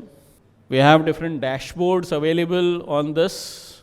This is how it looks like. So when we talk about new flexible spaces for next gen, I think it's not just the basic light fixtures intelligence, but also the light fixtures which have been also evolving. So in terms of their form factor, in terms of their design and their connectivity. So we have been able to evolve with a lot of solutions already, and these are few of the next gen solutions, and we are still working on many more in the times to come. So when it comes to campuses and creating lights which can be color changing, highlighting the building, and these are a few of the components which are used to finally create a smart complex. So there are a couple of projects we have been already able to do. These are few names where some of them are interior lights, or some of them are large campuses as high as 3,000 to 4,000 lights together. They are connected in a campus. So these are very few of those references, and I see that there's a stronger affinity towards transforming the conventional workspaces as well as the campuses to more next gen, and more to come. We should be together able to create more references. Thank you very much. If you could just come on stage, we have a small token of appreciation to be felicitated by Mr. Pierre Arnaud and Mr. Santi from Ultra Confidential. Pierre is the MD with Ultra Confidential, and Santi is the design head. He's just come down 2 days ago, joining the India team. And with this, thank you so much for that brilliant insight into lighting design and the lighting solution for workspaces. Thank you. Now moving to the second panel discussion of the day, and this one is kind of my favorite too. And this is basically, I've titled it Architects versus Facility Manager, but it is much more than that. And I'll just tell you why it is. It is not about pitting them against each other, but it is, once again, from the nuances that I gathered in industry. I'll just give you a real small, quick anecdote on that. We were there with one of the project managers in Hyderabad, and he took me to his office, and there was this beautiful brick wall. And this is something that I even shared with Vistas while we were, brainstorming about the topics, the outline of this particular panel discussion. So there was this beautiful brick wall. I think it was by the canteen or the pantry as such. And so the facility manager was like, as beautiful as this brick wall looks, do you know what a menace it is to maintain it? She's like, the powder, the dusting, every time someone scrapes off, the stain that it leaves behind. She's like, architects design it from the obvious aesthetics of it, but she's like, there are so many times they fail to understand the maintenance, the operations, the functionality, so many other aspects of a design. So this was one of those many instances. Unfortunately, we are running late, so I'm going to really cut it short, and I'm going to quickly invite my speakers for this particular panel discussion. To moderate this panel discussion, I have with me Mr. Vistas Bhagwagar, who is the principal architect at AVA, who's going to direct and take on this entire debate. We also have joining him Mr. Kapil Agarwal, who is the head for real estate at Bharti Airtel. We have from the design and Sheetal Rakheja, who's the managing partner at Aeon Design and Development. From the design side of it, we also have Pierre Arnaud, who is the MD with Ultra Confidential Design, and from the facility side we have Neelam Chabra, who is the Assistant Vice President for Facilities India, Max Life Insurance, and joining them is Naresh Duble, who is the Head for Marketing and Continuous Improvement at Knopf Ceiling Solutions. With this, I would love to call my speakers and moderator on stage, and Vistas, over to you. Thank you. Lovely to have all of you together. And I've been told to play catch up on time for this particular session. So we'll keep it brisk, we'll keep it interesting, and we'll make it a fun session. So welcome everyone. I'd just like to say that sometime in the pandemic, I sat down and realized that I've just done 30 years in the profession. And I said that, what better way to, put down that knowledge and, come up with, a sort of a ready reckoner as to what it really is to make offices better. And I think I'm very happy to, announce that I've got 2 copies of this book written by me called Positivity at the Workplace, one of which will be given to anybody who asks the smartest question in the audience. So I really want to encourage you. It's a signed copy, and would really like to give out to somebody in the audience. And the other copy is meant for my distinguished panel here. So we will have a bit of a rapid fire question session towards the end, and whoever through common appeal does the best answer, 1 book's for you. So with that very positive and energetic note, I'd like to say that there is a big debate going on between architects and you could say the the client or the facility manager, the end user representation group. The whole idea is people are looking at the same project through 2 diverse perspectives. One is a top-down process. An architect looks at a master plan, and the other is more, from the ground up, from a bottom-up perspective, which is more looking at the realities, at what we would typically call, the level 3 or level 4 issues. One is looking at visual impact. The architect looks at space, form, aesthetics, balance, color, materials, all aspects of visual impact. Whereas, the facility manager is looking at functionality. He's looking at workability. He's looking at the same place really functioning, 2 years down the line. He's looking at growth. He's looking at future expansion. He's looking at those sort of things. The architect is normally looking at capex. He's looking at the the overall cost of the project, looking at how to manage it within a certain figure that's been given. Whereas the facility manager is looking at it from the OPEX side. So I think there are a whole lot of interesting issues that we're looking at. And our talk today is going to be all about can the 2 come together? Can there be a yin and yang magic, where they seamlessly integrate and create a whole, rather than fighting with each other? And I'm sure, we don't fight. We're all, very respectable people. But, can there be that sort of convergence of focus to be able to really reach out, and get the best out of a physical space, and make the end users happier. So I think with that, I'd like to, start the questions. I'd, sort of say that there are two gangs out here. They're all looking friendly, but one set is those of the architects, so that's Pierre, right, and Sheetal. And then we have the other gang, that's the facility manager side. I must say Kapil is also an architect, but he's now in that role, and we've told him to stay in that role for today. And of course, we have Neelam, who's a very well-known person in webinars and seminars in Delhi and elsewhere. We also have Naresh Duble, who's here, and he should ideally be sitting in the middle, but we are relating to the pictures at the back. So he's really a fence sitter who's really looking both at design from an acoustic point of view, from various other functionality points of view, and is also very close. So we've got this very fine mix that we feel is very interesting.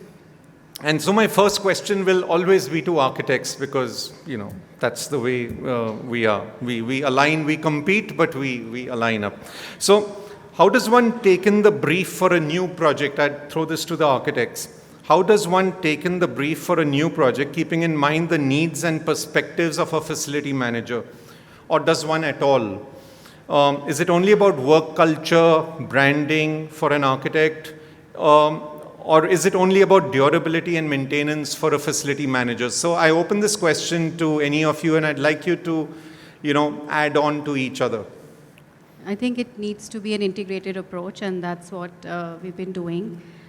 It has to, so I'm in fact just coming from a meeting where we're designing a large office for an MNC, where it started with a design charrette where inputs from everyone is taken, and the entire design, is looked at from everyone's aspect, because today's day and age, that's the only way to go forward. I'm surprised at the question, in fact, because I generally fight with the PMCs, but I don't fight so much with the facility managers. We are all working towards the same goal, which is the success of the project. I think the maintenance is really important, because if you design a great office and if it's spoiled after a year or even less, no point.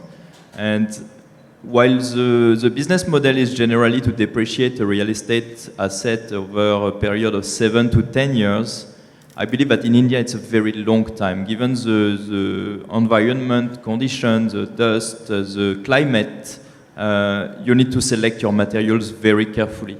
Right. So do you really look at materials from a different perspective for a different client, or do you have a preferred set of materials? Pierre, that question would be to you. Typically, would you look at materials related to the kind of industry your client is, or to the kind of geography or the context that he or she belongs to? We don't have a predefined set of materials. We keep on exploring, and every project is very different. This is something which is really important for us.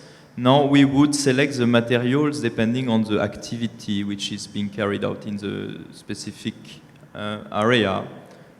We have probably a set of materials for high traffic areas like a reception or a cafeteria, which are probably even more easy to maintain and more durable. But we keep on exploring and finding solutions to make the life of the facility managers easy. Right. Let me. Would you like to add in something, Naresh? So, we're dealing with the both side of the table. Right at the design stage, architects are designing for his next project being the best project, and the facility manager has the list of his requirement. And when we come into the smart next era, we are talking about developing a solution which is like human-centric to the consumer or the people who are going to occupy and work in that. And that is changing dramatically in last 24 months or so. And what we discussed in the previous session, how do we take cognizance of a changing, ever-changing need of people who are going to consume office, if I say that, and that is the constant quest or a constant search which need to come as a third alternative It's not no longer win-win, it's win-win-win or no deal, right? And hence, the time upfront when you design an office need to be really, we have to really do more time in planning than rushing into execution and doing the copycat of last one, so to say. And hence, that need is coming up. And it also depends how much time you're given for really doing that. I mean, let's face it. I mean, we get RFPs from the likes of Neelam and Kapil out here, and they barely give us 24 hours on a Saturday evening maybe, or 36 hours. I'm just joking. But my question next is to Neelam and Kapil, either of you.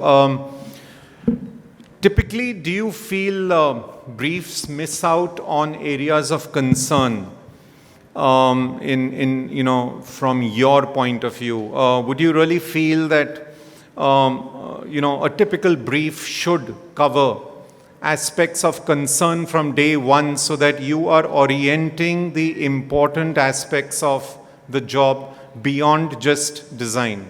I mean, architects would arguably say that design does anyways cover not just space utilization, but material selection, etc. But what's your take on that, since you are doing this every day of your life?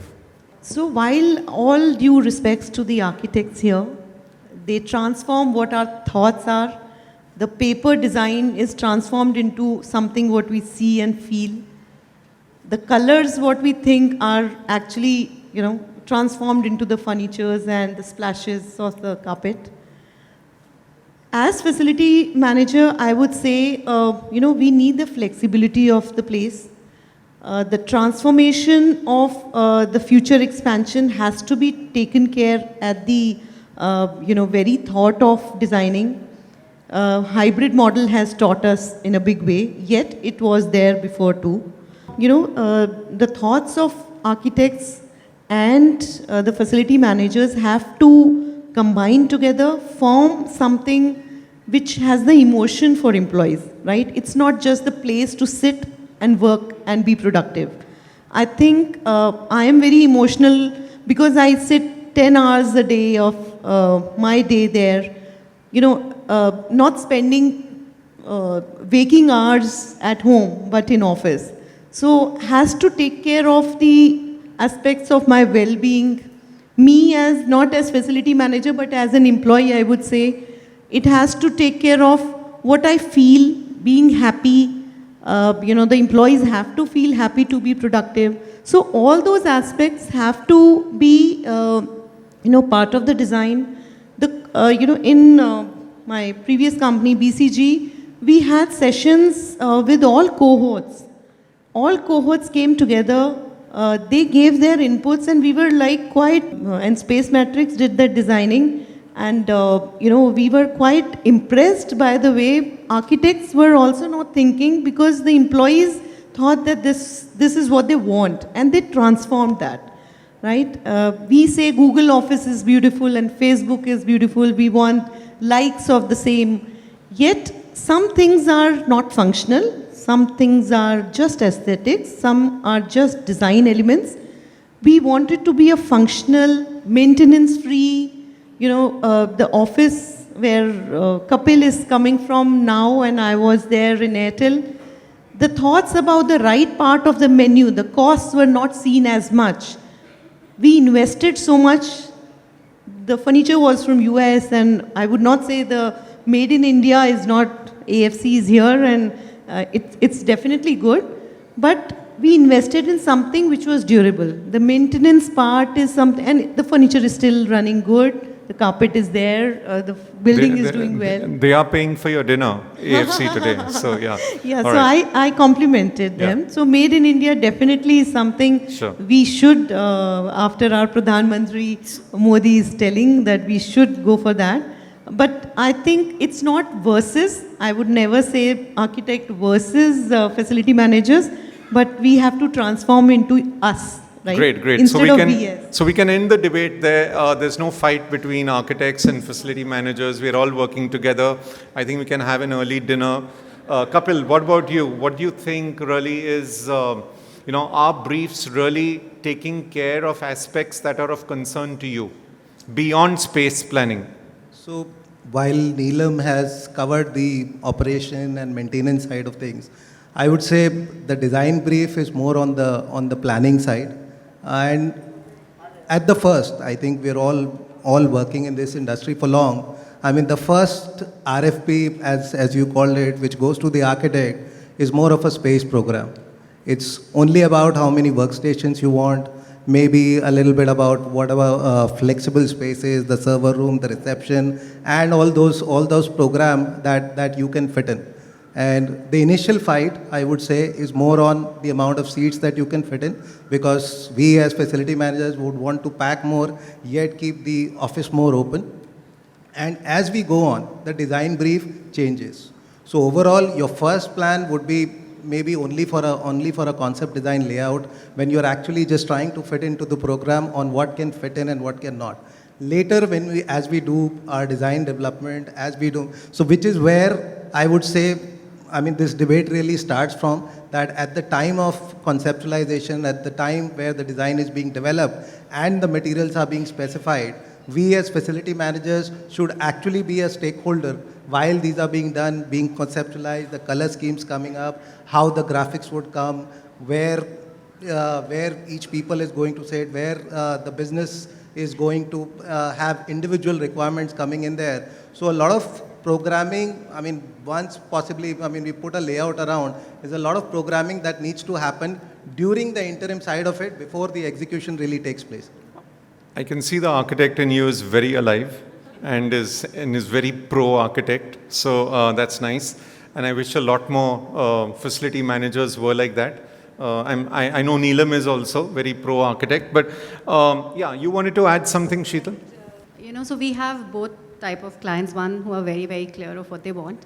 And in many cases, we are the ones who are driving the brief. So we get, just like he mentioned, we just get the number of workstations and all, and then we push to visit their existing workspaces, their work, understand their work culture, their values, their future expansion plans, and brief them about how we need to actually balance their business requirement with people-centric approach and sustainability.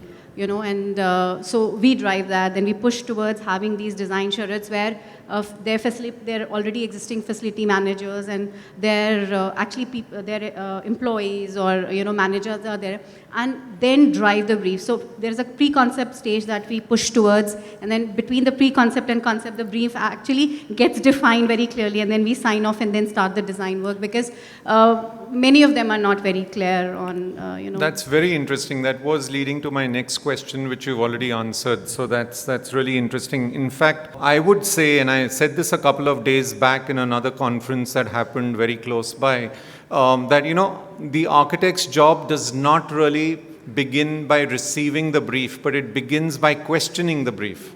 And it begins by really understanding what are the operational challenges, what are the aspirations, what are the expectations of. So I'll hold myself back. I'm supposed to be the moderator here. I'm supposed to be asking questions and not answering them. My next question is to any of you now. It's a bouncer that anybody can hook. CapEx and OpEx, something that I just talked about. How much of that comes in your mind at the time of designing? Does design really depend on the budget? First to the architects, do you design a facility differently when you know a certain budget is there? Do you design the facility differently if you know the operating costs are very important, you need to keep those? What's really the influence of that on design? So I wear two hats. One is the architect, one is the interior designer. And also as the, so on the CapEx and OpEx, there are mostly projects, like we drive the design brief. We also advise on where we know that they have certain budget. We push towards certain elements which may have a high CapEx but would have a good ROI. So we actually define that, push that, explain that to get that right, because there are many, for example, as an architect, there are, let's say we are looking at even the glazing. I'm an architect and interior designer for a building where I know for a fact that over the next 1.5, 2 years, they'll have a payback, but then they will have a glare-free interiors where we don't need artificial lights. We've delivered projects where you don't need artificial lights at all, at least till the evening. You have automated blinds, you have daylight sensors and all of that. And secondly is even for a project that we were doing where they were taking that project for, let's say, 2 years, and then they had to shift. So we pushed towards like not pasting anything on the wall, but actually a hung system where, of course, there was an additional cost, but then that would help because they could easily, it was a modular system which they could just shift the office very easily. So these are few, and it also helps in terms of the maintenance and it's a big yes from your side, that yes, you do look at OPEX Yes, and CAPEX. What about you, Pierre? How do you look at it? See, our organization is mainly known to do projects where there is no CAPEX issue. Having said that, designing projects where the OPEX is at the center of the operations, of the thinking is also very interesting and very challenging. We have worked with a budget hotel chain called Bloom Rooms, which you might know. It's pretty smartly done, I would say. I'm not very objective, but the maintenance time per room is 11 minutes. That means we need to think about each and every element in the room which can slow down the maintenance, the cleaning of the room. And all their business model, being a budget hotel chain, is based on the operating costs. So this kind of exercise made us really literally put our foot down and understand how we can improve the design in order to facilitate the maintenance. So this goes in removing many accessories. There is no night table. Everything is concealed within the headboard. There is no leg below the desk. It's suspended from the wall, etc., etc. And the design is made in a way that maintenance would be easy to do. And it's a good anchor to Pierre have. wants to say that he checks the revenue of the company who orders him. Yes, that's right. That's right. No capex problem. It's a good problem to have. It's a good starting point to actually know, what's the budget and what's the, what are the parameters of design, because design can be endless. The possibilities can be endless. It's often, you realize that you get to know this somewhere down the line, and you realize you need to dilute many things that you've had. Do you have that sort of problem, Neelam, when you're dealing with architects, where you have to pull them back and you have to sort of control, projects in budgets that you have? So, in my recent project, which we are doing now and just unveiling the next month, we never gave a tight hand to the architect. We told them it's a white board, draw what you want, and they did it. So it was never a capex situation for them. We could manage it, so we never questioned on any of the design element what they proposed. I love clients like this. I think we should clap for clients like this. I think clients who do not impose a restriction on architects for budgets are godsend. Thank you for being one. Yeah. Kapil, would you like to answer that? I mean, you are in another type of industry where cost is very important. No, absolutely. And like I said earlier, the entire design gets value added while it's actually being developed. And this is the area where projects actually go out of budget. But before I go to that, I think it's important to understand how we set up these budgets. So all budgets that are initially set up at the start of the project, I mean, someone would take a business case approval on say, a X square foot basis, which will be based on some benchmarking done, say, in that same organization 2-3 years ago, or something maybe ask the project manager on your project to bring about that size and scale project of something which they have executed in the recent times for other clients, but it doesn't take into the fact that intangibles, it is only you can say the point-to-point comparison of what of civil, of MEP, etc., cost put together, which will work out to say a 3,000 or a 4,000 or a 2,000 rupees cost. But later when we, I mean, that is good for a start point. But when we, I mean, the architects and the facility managers actually develop the project, there are so many inputs that come in, technology that wants to be embedded, everything comes at a cost. And by the time we finish design development, this is where 95% of the projects go out of the budget, which is when we have to recollect, we have to ensure that, I mean, whatever we started off with, if there is some pullback that needs to happen, we will do that. In terms of, say, using a lot of materials which are new, which are costly, we will have to do a return on investment on what is the payback time for using those equipments or materials, and accordingly come to a conclusion that before the project runs out of budget and the client doesn't have money to pay to the contractor, I mean, we have to ensure that it's pulled back to the right. Right. Naresh, my question to you, in your experience, if it's a LEED certified project, does the cost increase and the OPEX decrease? What's the relationship really for a LEED certified or a GRIHA certified project?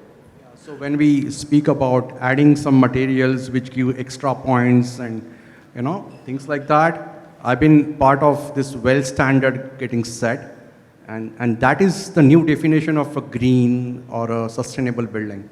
It's no longer the carbon counting, you know. We all are moving into supersonic age where saving on electricity, saving on lights, saving on X, Y, Z is insignificant compared to human capability to develop and progress your business. If you make your employee 10% more productive, how do you count that on your profitability? Is a question I will ask FM while designing this. And ask architect, are you really designing for people? Are you really designing for sound? Are you really designing for human comfort? Are you really designing for people's satisfaction occupying that building, saying, wow, I've been to my office? Yeah? Let's ask the architects to answer that. Your question is really how important is employee experience? How do you... Occupant experience driving your design, driving your philosophy around kind of operation you're doing. So each area, your cabin having privacy when you're using the cabin, or a boardroom is not heard outside, or you've been able to focus and work on your creative aspects of the projects, and your thought process are not broken by somebody who's speaking on a phone next door. A collaborating room is differently designed than your boardroom, than your cafeteria, than your meeting area. So let's bounce that question. How important is the employee user experience, not from a branding and a culture point of view, but more from the very physiological, wellness and well-being, good light, good air conditioning, good controlling of the air conditioning, like, it's a little cold in here, for example, and good ergonomics. So how important is that? Any of you, Pierre, Sheetal? Light and temperature is definitely something where people will never agree. It's really complicated. Different people would have a different perception of the lighting and the temperature as well. It's really important to design an office for people. This is, of course, an office is supposed to be beautiful. We try to work on the most aesthetic possible project, but a good office is an office which will also help the company to work, to perform better, and the employees to feel happier in office. A good office will solve the problems, the challenges which the employees are meeting in the workplace. So this is important to spend time with the end users and not necessarily the top management. What we see most of the time is that the brief is given by a specific committee from different functions in the organization, but at the top level. And what we like to do is also to discuss with the end users, not necessarily at top management level. Right. Sheetal, you want to add to that very briefly? I think it's extremely important to, because ultimately you're designing for the users. If their well-being is not taken care of, then I mean, we've lost the battle, right? Lost the game altogether.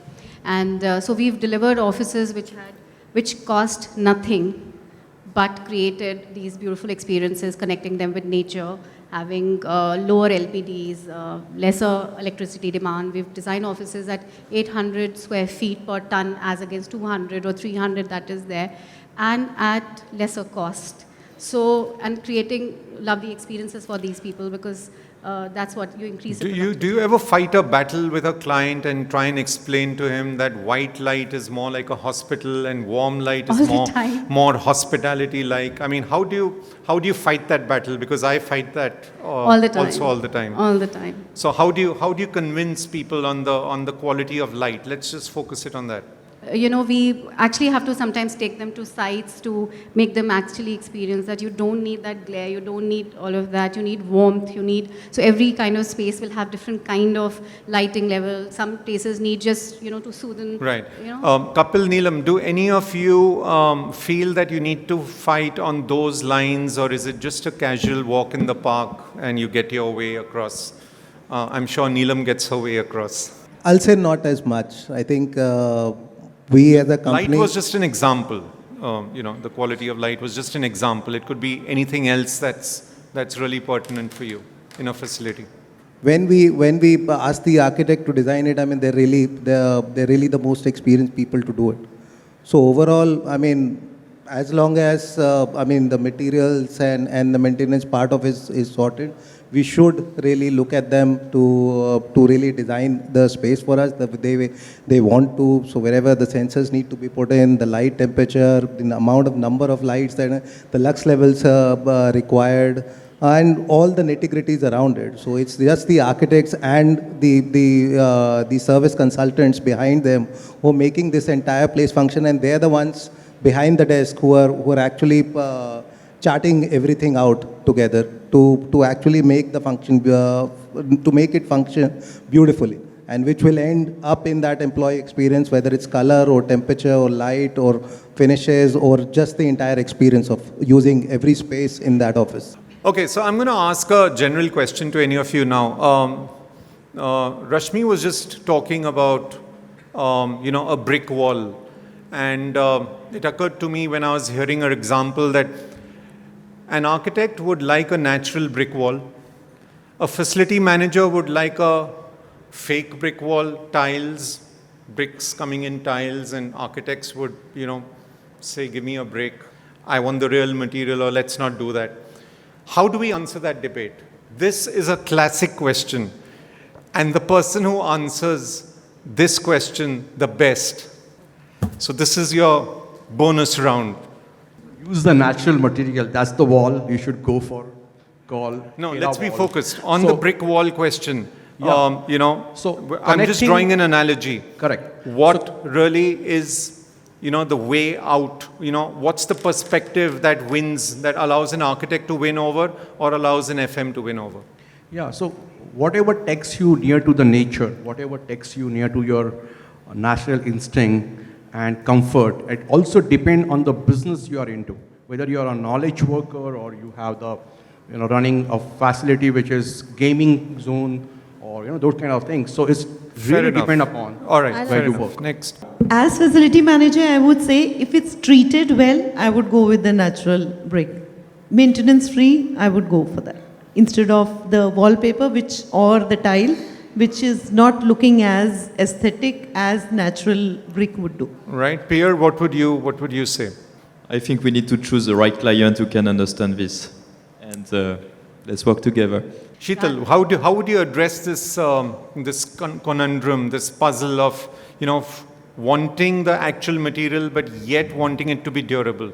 It could be a floor, it could be a wall, it could be anything.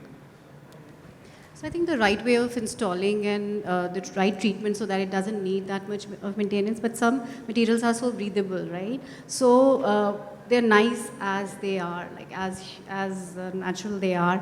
So I would rather than go for a plain painted wall than do an artificial. That's what we tell them. It's then rather not do it at all. Why have that artificial? So sure. A lot of times we've won that by.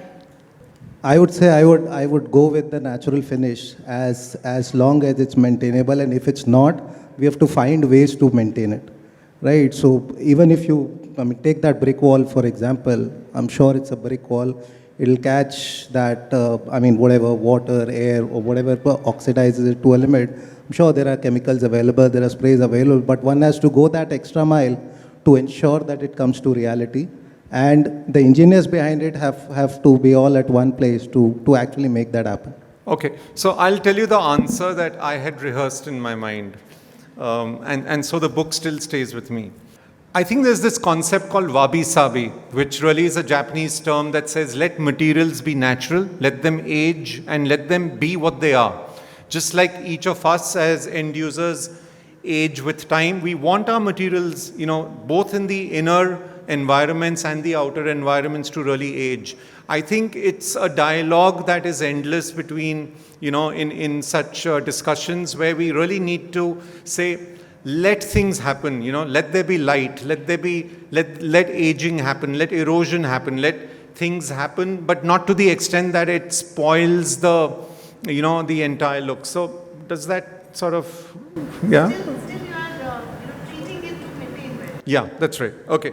So we're just going to go to the next question. I just wanted to ask that are there things, Neelam or Kapil, that architects typically ignore or forget or give less importance to, because we are consumed as a profession into space planning, into allocation of materials, into so many other things. Are there things that are typically ignored or typically left out in this entire, and so we have these amazing supermen who I call project managers. They've not sort of come into the equation, but project managers are those supermen who bring it, to the fore and who sort of, guide you back on the path. So what are the things that architects typically, let's be very honest. So I would say sometimes just for the aesthetics or design part of it, they forget the comfort. For example, the reception has lots of sofas, which used to be very comfortable with the back. Now there are benches without the back. You can't sit for long. But there are colorful splashes in the reception, so the comfort is missing. If you talk of the fabrics, they are good, yet the color has to be durable.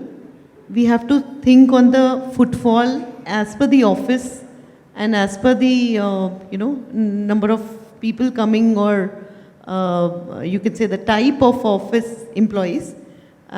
We have to think on the color part as well. So how much color is good color? We as architect, we need to really think.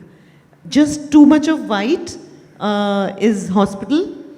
Just too much of splashes is definitely very, very,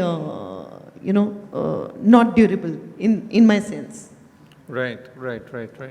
Now, to Pierre, I'd like to ask you, since we are talking about workspaces, what do you feel are the one or two most important workplace strategies that are relevant today? I mean, what is a must do and what is a could do? Okay. One of the important points, and this has been one of the biggest challenges in the open workplace, is the noise level. So to remedy to that, we need to give the possibility to the employees to find a place to isolate themselves and to give their phone calls and to have their conversations. Most of the time, there are not sufficient spaces like this where the employees can go and they need to cross the full office before being able to answer their call. So they end up taking the call, picking up the call from where they are. This is one of the biggest challenge I would see in an open workplace. Sheetal, what are the must-dos? Would you like to build on that? What is a must-do workplace strategy today? Let's keep it brief. Yeah, so I think the right mix of hot desks and other, private spaces, and so no one wants to be on the desk all the time. So like a mix has to be there, collaborative spaces and, private spaces. It has to be a right mix. That's a must-do, I feel. All right, lovely. Okay, so I have a question for the audience now. Everyone, time to wake up. Antennas up, ready. Fastest finger first, right? Well, the fastest finger has to go up. The roving mic has to be ready. The question to anyone in the audience, and we'll only take 2 questions, so it really depends who reaches out to the mic first. What's the biggest challenge in modern day workspaces? Does it have to do more with architects or more with facility managers? Yes. The architects nor the facility managers. It's to do with what should the workplace be like. It's to do with people experience, because no one's decided about that. All right, fair enough. Anyone else? Yeah, gentleman there. I think it's more to do with the MEP, in offices at least, and less to do with the interior spaces. Could you elaborate that a little bit? Sure. You mentioned architects versus facility managers. Yeah. What I've experienced is, and let's say Sheetal excluded because her husband runs a MEP firm, most architects are not very familiar with the engineering part. And if you've noticed, most of the panel has spoken about lighting and color schemes, right? But we've not really spoken about the HVAC, the plumbing, the electricals. And that is where a lot of the actual headache comes when you're sort of maintaining the spaces. I'll hand you that. You are, the winner of my signed copy. I'd like to give it to you after this, presentation. Just to answer you that, because it's moderated by an architect, that's why we've sort of stayed in the comfort zone of an architect. You will excuse that. Now we have a quick rapid fire round, and that's really the culmination of, of what we're going to be talking about. One line, which means 5 or 6 or 7 words, please. What is the one thing you would change in architects? This question is to either Kapil or Neelam. What is the one thing you would change in architects in the way they work for you? In one line, you stick to the design brief. Lovely, lovely. Okay, Neelam. Architects need to design the durable product with good lifespan. All right, okay, very interesting, very interesting. Architects, what is the one thing you would change in facility managers or clients? What is that one peeve that you have? Let's say it. Get that emotional angle also, not so clinical. Don't be so clinical. Okay, all right. We are always fighting for budget. More budget gives us more possibilities in selecting our materials and better options. All right, so what is the one thing you'd change, Pierre, in your clients? Understanding that in our industry, there is no discount. There is only specification reductions. I love that. I really like that. I think that's a winner of an answer. Yeah. And I would say design for future, design for AI, design for Siri, design for sound, design for human comfort. That's what I would say. Right. Next question. What is the one thing you would do if you woke up one day as an architect? I won't ask that to Kapil. I'll only ask that to Neelam. What is that one thing you'd do if you woke up one morning and you were an architect? What is the one thing you would do if you woke up as a facility manager, Pierre or Sheetal? I'm sure you would jump out of the window. That was on a lighter note. Yes, Pierre or Sheetal? Do we really need to answer this question? I think I will double check, but I'm still not sleeping. Okay, lovely. So I must say that, the rapid fire round's over and the winner is Neelam. Neelam, congratulations. I'm going to be giving you the book, very shortly. Thank you so much. My last question, one line to each of you. Can architects and facility managers truly work together? Is it a yes across the board? Absolutely. Have to. They have been working together and delivering together all these years already. All right, lovely. Then why don't you pay them enough? All right, so with that, I think we're done. And I managed to stick almost in the timeline you gave. And Thank you very much. A brilliant panel that was. It had the script of all the perfect reality show bits. Right. Thank you so much, Mr. Asp. And honestly, congratulations once again for your book that you published. And beautiful. Its title, like he mentioned, Positivity at Workplace. And for someone like him who comes with 30 years of experience in this field and this industry, the book narrates so much more than we know, and especially for me, I'm looking forward to reading to that too. But thank you so much for this. Thanks a lot. Thank you. All right, so thank you very much. Thank you so much. So with this, I'm going to quickly invite Mr. Sendil Thangam, the Vice President for Commercial Air Conditioning Business with Blue Star, and Mr. Captain Edwin Saldana, who is the MD with Bunidam, to quickly facilitate our speakers here with a small token of appreciation.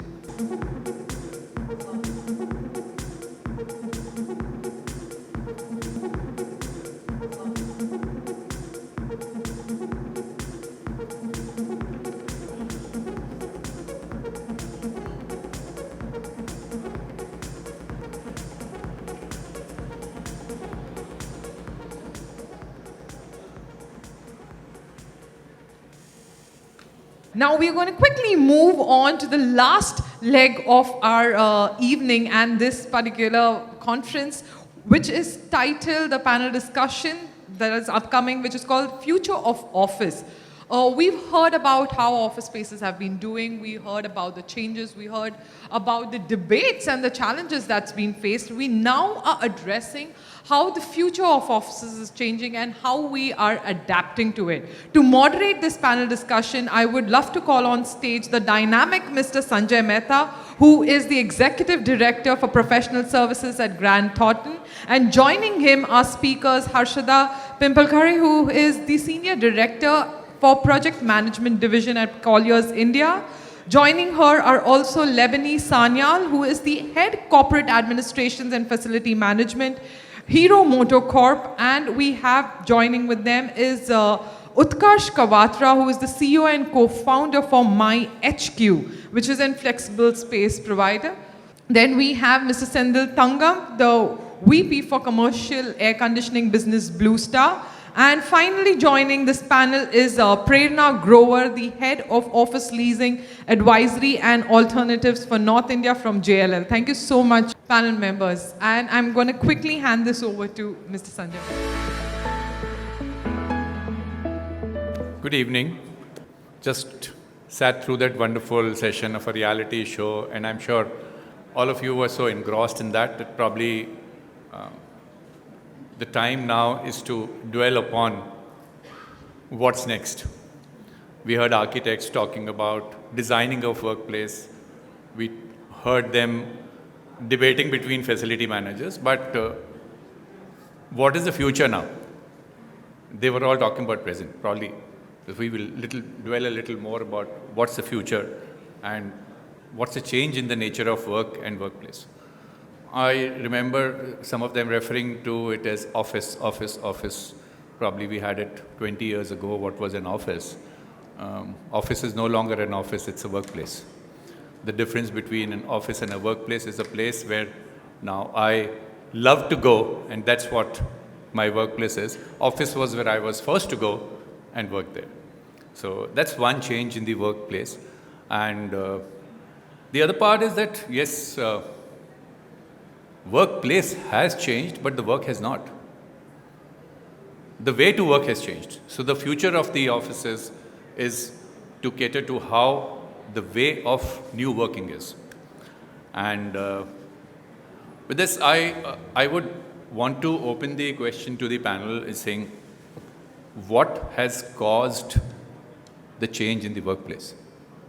If we talk about future, we need to understand why the workplace needs to change in future. What is the causes now? So I would want each of you to at least pick up and say, what is causing the workplace to change? Hi guys, I'm Utkarsh. I think one thing that obviously has changed, and particularly to our market as well, what we've seen is COVID, right? What happened in COVID was companies which used to traditionally have one office suddenly had to shift completely remote for a good 2-3 months period. And they initially struggled, but over time adapted. And you had now all your employees remote. And when you started opening offices, you were kind of struggling because some companies decided to go completely remote. And you had to compete with that for the same talent. So that's where I think when the shift happened from a traditional office to complete remote, and now the world, effectively, we are trying to find a solution somewhere in the middle where we realize that complete remote is not really great for you, or complete same office is also not great for you. We're trying to find a word somewhere in the middle, which is hybrid workspaces. This is not the first time that we're talking about a transformation. I think it's just the timing that there has been a pandemic. And post-pandemic, everybody is really going back to the drawing boards to think, oh, how should the new workspace really evolve like? A lot of triggers. I think continuous work from home has been a real fatigue. And there is a sense of isolation, there is a sense of alienation. And my firm belief is that a company is what its culture and people are. And the people are not able to associate through the pandemic, and there is really no culture, there is lack of culture. So there is a big impetus on the employers to go back on the drawing board to think, how can we create that transformation, the new design workspace that brings back the employees and drives that culture again. I think that's really the trigger. Yeah. So thanks. Just a minute. I think I heard Utkarsh say about flexibilities, remote workings, hybrids, and you adding into that saying, yes, it needs to imbibe the culture of the organization. Yeah. So what I feel is the pandemic has pretty much changed the whole face of what work looked like for many of us. Many of us who are here, who represent our companies on different platforms, who are in the sales and marketing background, for us it was all right to go to office sometimes and work out of office sometimes. But what pandemic has done is it has proven that everybody can work remotely. Whether you like it or not, whether you want to continue that or not, these are all different topics of discussion. But what it made us understand is that is possible, and not only for the sales and marketing division people, but for a large amount of people. So the earlier the remote versus the remote and in-office ratio was say about 20-80. The pandemic flipped it to 80-20, you know, where maximum people were working remotely. So that has given a name to a type of model which is hybrid. For people who are in sales and marketing, it was never that much important to define it or name it in a certain way. What pandemic has done is it made us define it, and the definition still is vague because it is different things to different people, but the hybrid workplace is here to stay, and I think the pandemic has has convinced the employers and the employees both that it is for everybody to take advantage of because the work remains constant, the place is the variable. Yeah, so great, Harshada. I think what you added by saying is it has to continuously be evolving. So future is to cater to the future. That's what the future of workplace has to be. It is to be flexible, agile. Yeah. Sabini? Yeah, I completely agree with Harshita. You know, what has changed is the employee expectation. Time was when the employee used to think that, you know, I can do everything in the office. Just go home to sleep. So we had the gym, we had, you know, places that allowed the employee to work well. We had, you know, the food there. We had everything there to make the employee comfortable. Now what has changed is that the employee can work from anywhere. He need not be in the office. So he or she thinks, why do I even need to go to the office?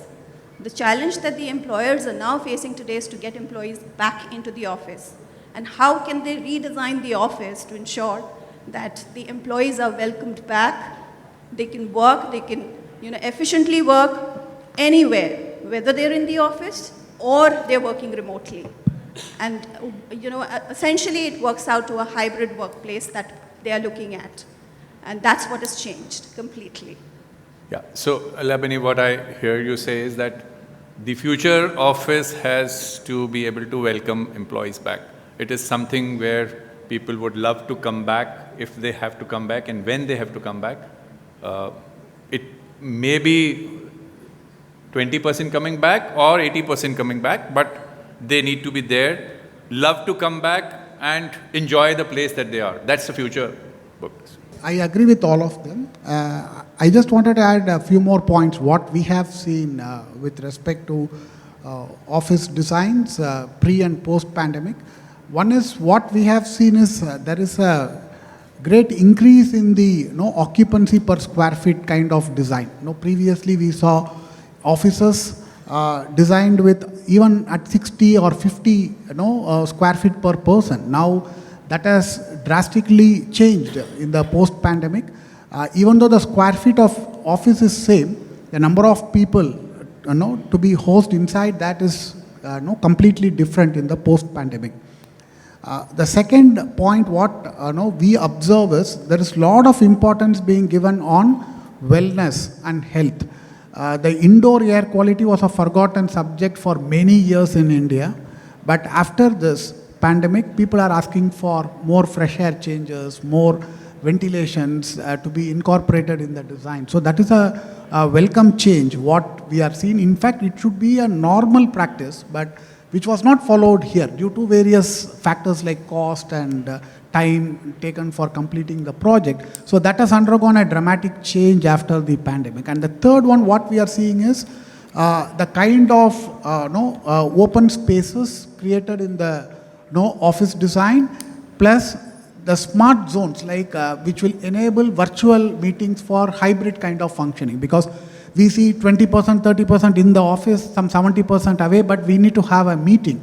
And it is always preferable to have smart rooms which will enable these kind of meetings. We are seeing those kind of zones getting created more often in the offices which are coming up now. So these are three major changes what we saw in the office design, especially after the pandemic. Thanks, Senthil, for bringing that up. Technology-enabled offices, offices with more of collaborative spaces, offices enabling people working both in office and remotely to connect together, and more on wellness, more stress on wellness of the people, where things like even indoor air quality or things like the right temperature or the ergonomics of the chair and all those becomes very important. Okay, to add to my bit, I would want to put down these points and say, so these are the causes which are forcing the offices to change. And the offices need to change to that future by looking at and putting all these focus on these points, which is the eminent panelist also added, a flexibility of an office to be able to coming in whenever the person wants to come in, whichever location he wants to come in, he wants to sit in whichever desk he wants to sit in. So that's one future of aspect of the office that's to be taken care of. The office needs to be agile, which says, okay, with the changing times as it evolves, how do you change?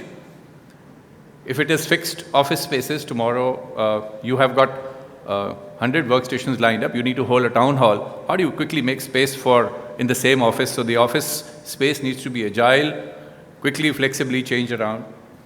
Collaboration, yes, obviously, as you said, the square feet of the office remains same, but the collaborative areas increase because less and less people want to come alone and work in the office, more and more want to come and work together into the office. Physical wellness, which is say, if I come to the office, how safe is my office? The office, not only of the indoor air quality, it has to be infection-free. How do we ensure that in the future of the offices, those things are taken care of? Because the pandemic taught us that people are afraid to come back to spaces which are closed spaces, air-conditioned spaces, closed spaces. How is it that those future offices take care of that part? physical wellness, yes, we agreed on. Everybody wants to come and sit down on different type of workspaces now. I don't want to sit on a standard chair and work around. I need a place where I can squat and work. I need a place where I have a wicker chair and I would have a little swing there so that I can focus when I can't focus at home, but I want to focus in the office and come. So office should have places where you can focus more and come on that one. I think we missed out talking about emotional wellness. The places where if you have to commit for 6 hours, 3 hours later you want to break out into a fun zone. So do you have a dartboard around, or do you have something, or you even have a virtual reality video gaming so you can spend some time looking at it and then come back to the work.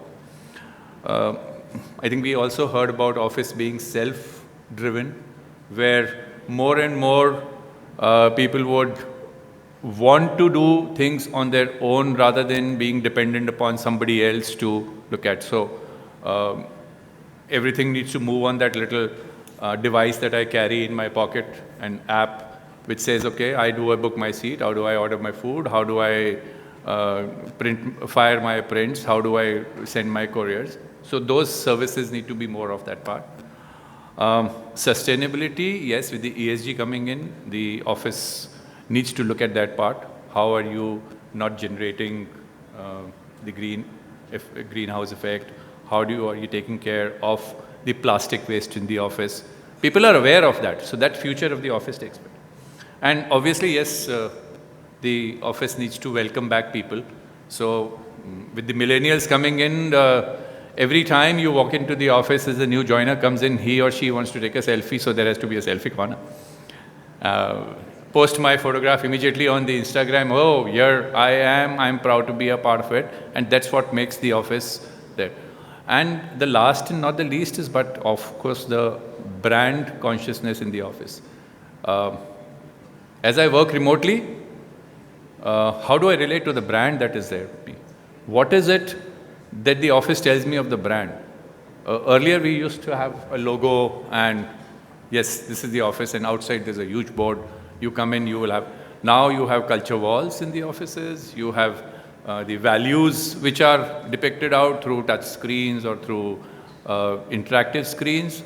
You have places where the office life at the organization is depicted out, so people are looking forward to that part of the office.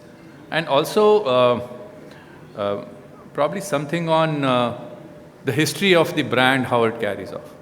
So all these are some of the causes or things that make the future design of the office. Now, the question to Prerna, I would say, what is it that the flexibility of the office, how is the design of the office incorporating that flexibility? What is it that the future office design has, which says that ensure flexibility in the office? I think a couple of things. I'll start maybe with different scopes. So post-pandemic, the needs of each client are very vague. They're all going through uncertain times. So it's very difficult for a client to really pen down with utmost clarity that, look, this is the future, this is the outlook, and this is what it is. Get me a space. So our main focus should rather be, how can I create a flexible solution for the client that enables him to take a decision in these uncertain times. And when I look at the acquisition side of the workspace, we are looking at different concepts, but largely what we say is distributed offices. You would remember, I mean, over 20 years, if I go back and talk about the transformation of workspaces from different offices, early 2000 to mid, the concept came that everybody is looking at, okay, let's consolidate, come under one roof. Then 5-7 years hence, everybody said, oh, we are under one roof, but I'm not able to really create an ecosystem for my employees. I need to really go and be a part of a larger ecosystem where I get, like, let's say, even if I'm doing a 50,000 square feet, but let me be a part of a big campus. So the concept of a campus came into being. Then came another concept that, okay, now I'm in a campus, I am an ecosystem, but can I go to a hot desking concept? Then came the hot desking concept that, okay, I'm getting a flexibility, I can choose my seat. Now, post-pandemic, we've gone really beyond that as well. The flexibility we're giving is, can I be flexible enough to take the workspace closer to where my employees are? And that is when I think of distributing my office spaces. And it can have multiple ways to do that. You could go into a hub and spoke. You could go into expanding into different locations, really fragmenting your entire talent pool across various other cities on a India platform. You could also look at maybe just, if you have, let's say, a 10,000 square feet, you could break it up into 70-30 and say 30% I'm going to make just agile and put it into a flex solution. And that flex operator can give me passes or access to various centers across the entire north, across the country, across south. So there are so many ways that I have to think through to make that decision a very easy decision for that particular client. And all we're trying to solve is, how do I, at the end, make it very convenient for the employee to walk into the office? And that's the solution on flexibility. On the design element, I'll take example of our own office. We, post-pandemic, we've just done up a new office.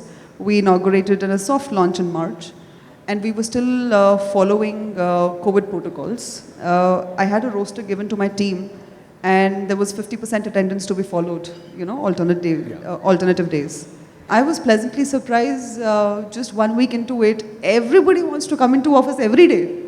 And that is because, the power of doing and creating a great workspace was unimaginable. And flexibility that we gave to the client, our people was, we are a large office, but we've created workstations and we've created touch points. In a traditional office, pre-pandemic, a typical office would be 70% roughly fixed work desk, 30% would be collaborative spaces.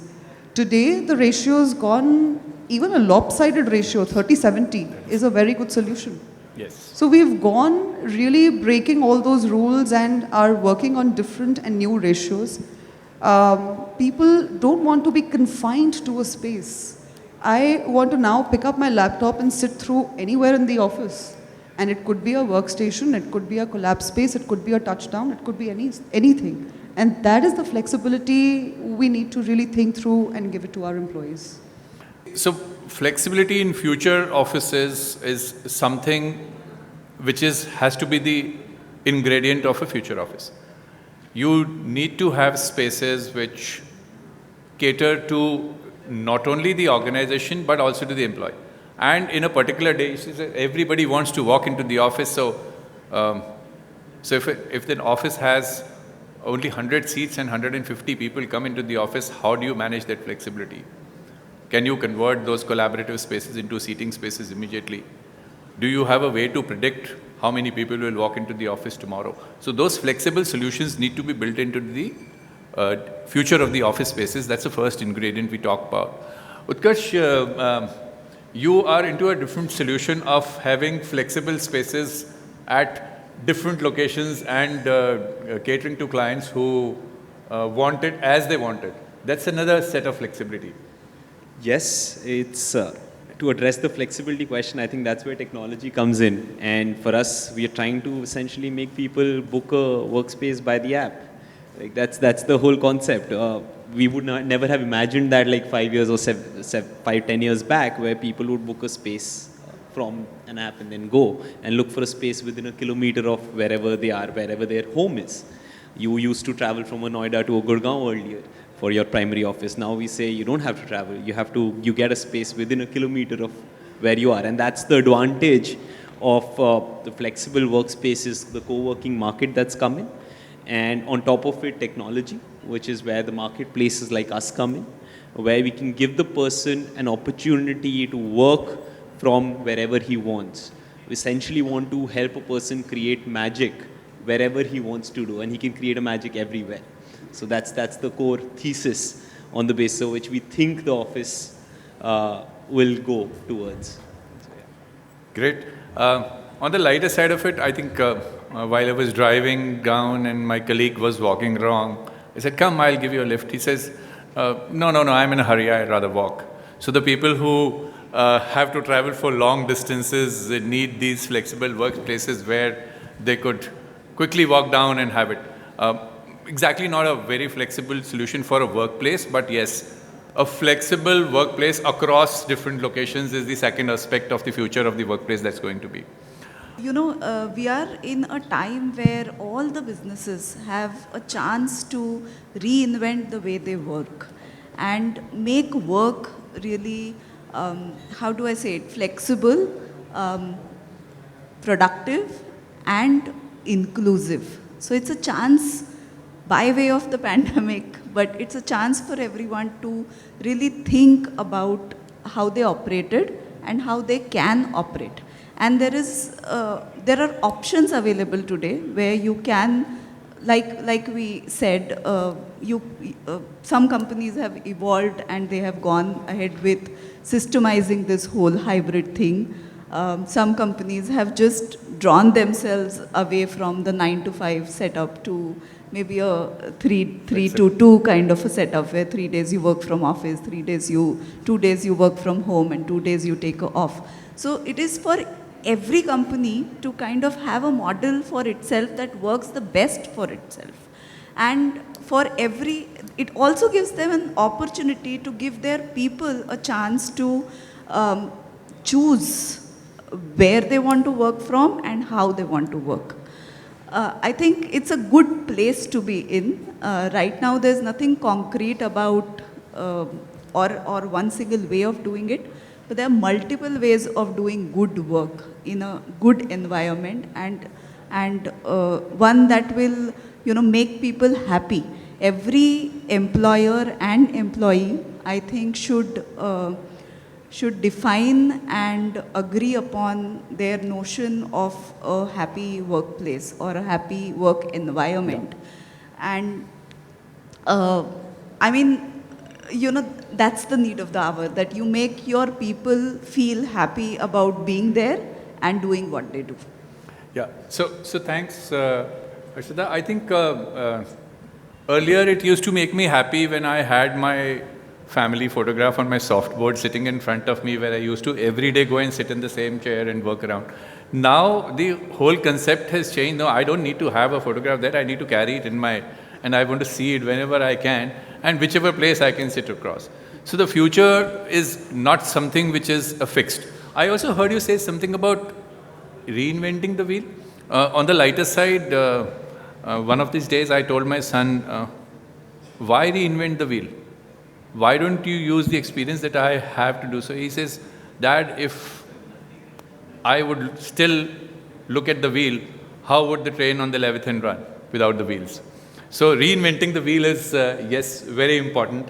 And you also talked about when I want to come in, how I want to come in, what's the time that is it. So let me come back to Lebanese. When the office has got extended hours which are so flexible that anybody can walk in at any point of time and go out at any point of time, how does the services and the facilities change in the nature of the workplace? And how is it that the future office should cater to those things so that it stays as a happiness quotient for the employees? So Sanjay, well, what hasn't changed actually? The offices have actually completely evolved from what they used to be. Let me just start from the employee experience that starts from, let's say, an employee coming into the parking. Okay, today we've got a situation where an employee can choose a parking slot on the day that he or she wants to come to the office, can choose a desk, can block a desk through a hot desking app that's sitting on his phone, right? He can order a meal sitting somewhere else and ensure that it is there for the person when the employee arrives in, right? We changed, when we opened, we changed our attendance systems. No longer the biometric one, it is iris or face recognition that can see you through the mask. We had an AI which was playing both in our offices as well as in our plants, which told the employee that, look, you need to walk a little apart. That told the employee that your mask is not put on the right way. So look at where technology has come in. It's all pervasive in our offices today. Simple things like, for example, a tea coffee machine, right? Today is touchless. Sanitizers everywhere, touchless. Everything that we're using has evolved from what it used to be into a touchless system, and it has evolved in these couple of years. So technology is everywhere, and let me tell you that it is one of the reasons why the offices are actually looking the way they are, because we are looking at employee well-being, we are looking at employee experience in totality. We are seeing their safety, we're seeing their security through different lenses now, today. HR tells me that, employees are scared to come in, right? But when they come into the office and see what we've set up for them, they want to come in every day. Yeah. Such is the impact. They say we feel safer in the offices than we do in our homes. And this is in the peak of COVID that I'm talking about. Today, of course, things have, touch wood, changed a bit. But even so, I think globally now we understand that hybrid is here to stay. Today, employees look at organizations when their hiring plans are on. HR tells us that employees will ask them direct questions as to whether we have hybrid or not in your place. And that will make a joining decision concrete. If there is a hybrid model in place where they can, come in on certain days and, work away on certain days, work remotely on certain days, then perhaps that's a more welcoming space. They would want to join then. Otherwise, they may look elsewhere. And that is becoming a big decision when they're sourcing for global talent. The geographical factor that is there also, it's no longer binding. They can choose talent from anywhere, right? And therefore, the talent pool is now open. So a lot of changes that have taken place, since the time we've come in, and I think we who run facilities have really worked with the organizational vision to ensure that employees coming back to the offices have what they were looking for when they do come into the offices. So that is what I would like to say on this. Yeah. So what I hear you say is that the office design, the office concept itself has changed, but also along with it, the services that go with the offices have to improve and keep in touch with those times. And the new workplace of the future, the facility team also has to upgrade itself to look at those things rather than just doing those standard things which were earlier. And coming back to you, Senthil, I think you really mentioned at that point of time that earlier people were not even looking at things like indoor air quality, or some of them were doing, not everybody was doing. I heard the previous panel talk about that LEED building. Is it really only earning those points, or is it for the well-being or the comfort of the employees? So what would you talk about the technology enabling or changing, or the new technology which is supposed to come into the new workplace of the future? So I just wanted to combine 2 points what you mentioned. One is flexibility and second is technology. Both are linked now here. Now if you look at the future office spaces, the way it is designed, you are going to have a design which is suited for either 20 people or 100 people. It can change depending on the scenario. The office can have only 20 people or 100 people. Now the way we design the building services, that needs to have a paradigm shift, because currently most of the designs when we do, it is not suited for part load conditions, be it any kind of services, right? So when we design a system for 100 people, whether it can work efficiently at 20 people, kind of a scenario, that is a big question mark, whether it can work. Second is whether it can work efficiently. That is the second question. Because when you are going to run the office with 30% occupancy rates because of various restrictions, you will be running anyway most of the services, and that is going to be a very critical factor for your running cost and the OPEX of that organization, right? It can make a very big impact. Absolutely. And many times, when the systems of all the building services are at 20 or 30%, the running cost is much more than when it is running at 80 or 90%, which many of us really don't keep in mind. So this is very important aspect. We need to use the right technology which has the flexibility to operate efficiently at various points. It needs to operate efficiently at 20%, at 50%, at 80%, and 100%. So that is going to be a very, very important criteria, right? And second is, how do you monitor it? Do you have the technology to monitor?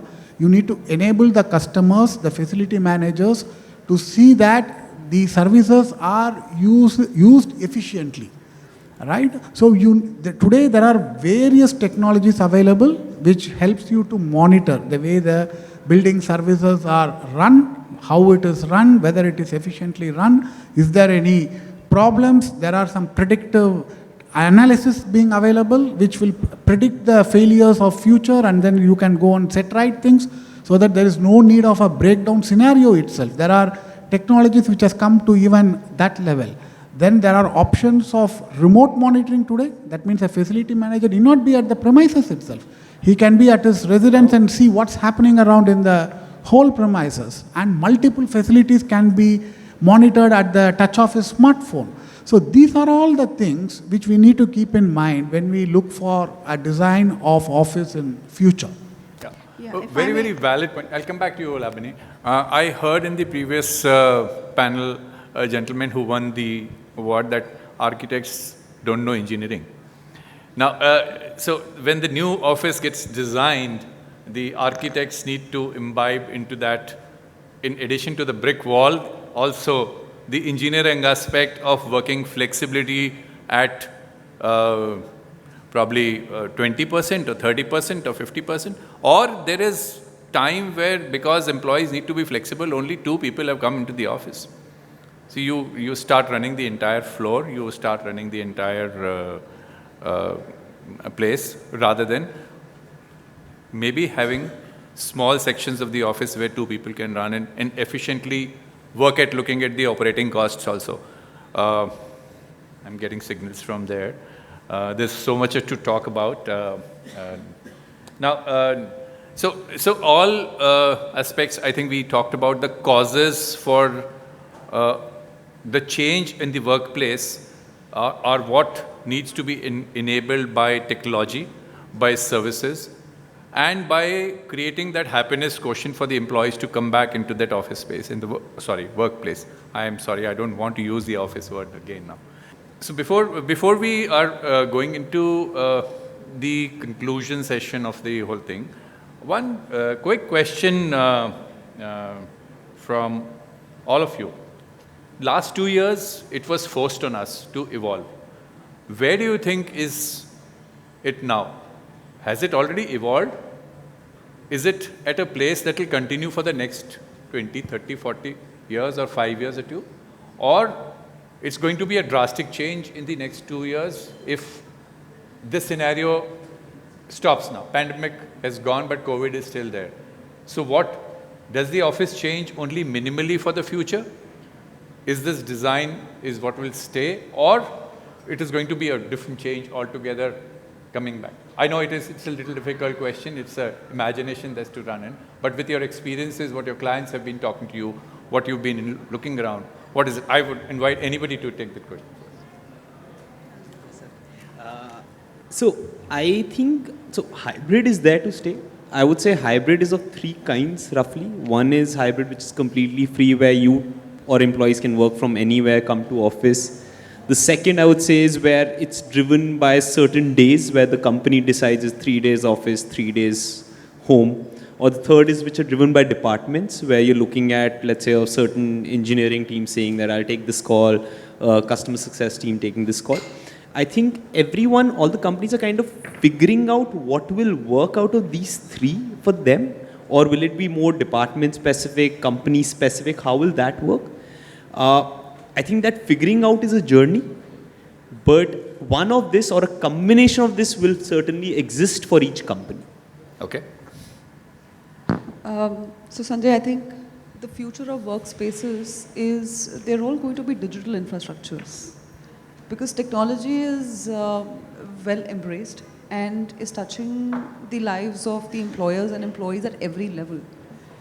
It's bringing in a lot of productivity and efficiencies at various levels. You spoke about facilities, you spoke about employee productivity personally, everywhere.